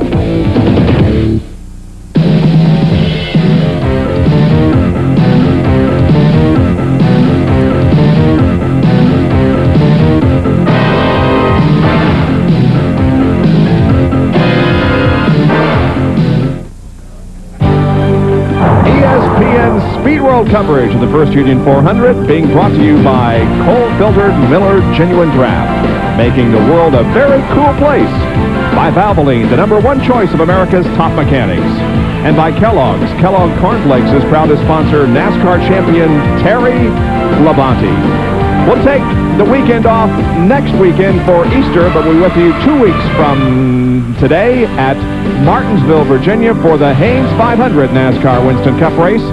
That will be at 3 o'clock Eastern Time from Martinsville 2 weeks from today. Back with more from North Wilkesboro in just a moment. This spring, Napa is celebrating its 70th anniversary with low prices on some great parts and accessories. Pick up AC resistor spark plugs, only 69 cents each. A Time to Shine complete car wash kit, just $7.99. And STP oil treatment, free after mail-in rebate. So stop into Napa soon, your complete auto parts source since 1925. We keep America running. We keep America running. Talk some baseball right here on Talk 2. Pick up the phone, give us a call right now. First stop, Indiana. Bob, you're on Talk 2. Romy, you're God here in Indiana. Thanks, Bobby. Keep moving. California. No, Romy. What's up, Nick? You're a brick. Man, you got shoelaces in your mouth. Couldn't miss that on Talk 2. What was that? Jim Rome on Talk 2. Live weeknights on ESPN2. Back at North Wilkesboro, let's go down to Jerry Punch, who's with Brett Bodine. After starting on the front row, you get your best finish of the year for the Junior Johnson car, a top 10. Congratulations. Well, thank you. It wasn't pretty, but we'll take it. You know, to have a run finally, the competitive here at home for Lowe's and of course Junior. You know, we needed it, and if now we can build on it. You know, I wasn't expecting to go from top 20 finishes to a win, but you know, to finish top 10, it was decent. We led the race a little bit, and you know, just gave the hometown fans something to cheer about, and now we can go to Martinsville. I think we can build on this performance. Just seeing the smiles on the Lowe's crew behind me and Mike Beam realizes that this is like a win for you. What a difference from where you began the 1995 season. Well, it really is, Jerry, and you know, we really needed it. The guys have been working hard, and we weren't getting anything in reward for it. Finally, we got a little bit of something here at home. They get to sleep in their own bed early tonight, and you know, we got a week off now with the Easter holiday coming up, and get ready for Martinsville. A track that, you know, should be good for us also. A top 10 for Brett Bodine, looking for a top 5, possibly at Martinsville. Let's check in with John Kernan. Jerry, I think you'd have to look at Rick Mast, too, as one of the guys potentially for a top 5 at Martinsville. Today, Rick, you guys rolled the dice, extra pit stop, still wound up 8th place. Yeah, we've had so much trouble this year, John. We're going to finish 4th or 5th, you know, and we come down with like 35 laps to go. We decided to come in and get tires. We knew, you know, we'd lose 2 or 3 or 4 spots, and most spots we could lose, but if it worked out right, we could win this race, you know what I mean? So we went ahead and stopped. None of the other lead cars did, you know, and the way it ended up, I ended up losing some spots, but you know, you got to do that sometimes. You know, we're so far back in points. We haven't run good. What's wrong with rolling the dice every now and then? That's right. You got to roll the dice. Sometimes you come up in 8th today, your best finish of the year, Bob. All right, Dale Earnhardt, we remind you, has won here at North Wilkesboro. Second, Mark Martin, third. We will be back to wrap things up from North Wilkesboro right after this. You know, at AutoZone, we know our customers work just as hard as we do. So we're open when they need us, at night and on Sundays. And since 2 million folks each week count on AutoZone for what they need when they need it, we're not about to let them down. That's why we carry so many parts and why we price them so low every day. You see, selling top quality parts at low prices every day is how we make a living. But helping customers, well, that's how we make friends.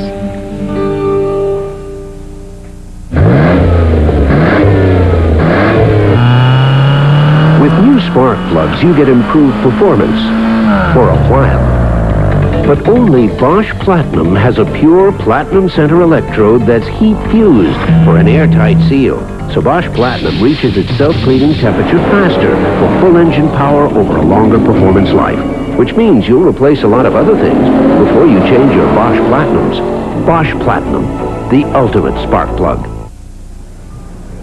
There's more racing tonight on The Deuce, the Grand Prix of Argentina Formula One race at 9 o'clock tonight on ESPN2.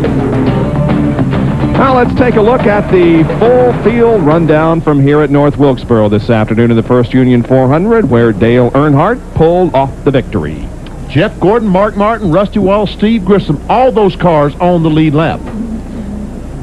And Ted Musgrave finishing 6th, Sterling Marlin 7th, Rick Mast 8th, and Brett Bodine 9th, and Darrell Waltrip getting himself a top 10. You know, it's the first time that Earnhardt's won this year, guys, but really and truly, he has been very competitive each and every race. And at Bristol last week, might have had the best car.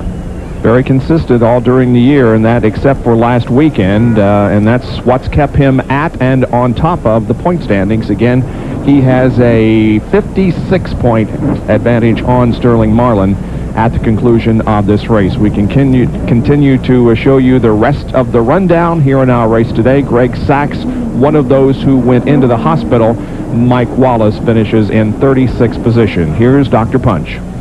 We're at the Infield Care Center. We might mention 3 drivers are behind me in the Care Center. Now, we'll give you some updates here. Greg Sachs, Jeff Hammond, his crew chief, just leaving. We are told that Sachs is okay. He was overcome by fumes and heat. He says to tell Vicky, his wife at home, he is okay. He'll be home tonight. Everything is fine. Kyle Petty was taken in by stretcher with 1 lap to go. I'm with Barry Dodson. And Barry, how is Kyle?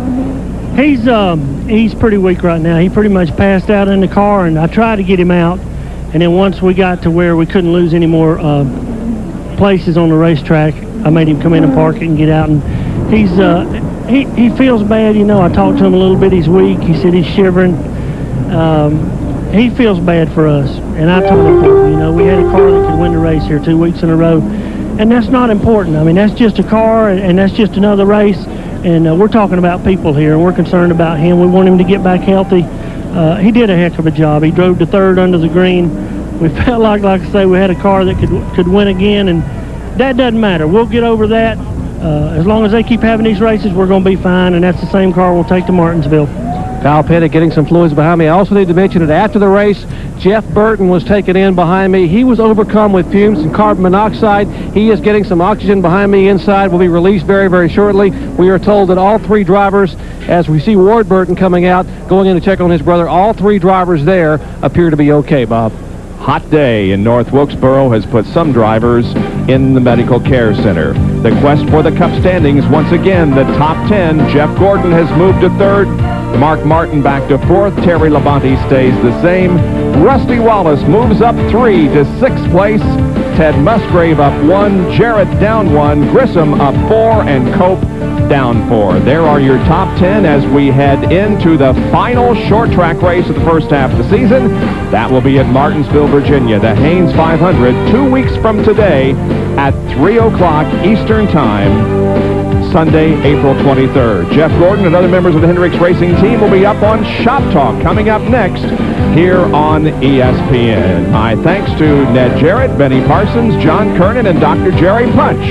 And we thank you for joining us here at North Wilkesboro, where the First Union 400 has been won by Dale Earnhardt. Have a happy Thanksgiving, a happy Easter. A week from today, we will see you in 2 weeks at Martinsville. For now, this is Bob Jenkins. So long, everyone.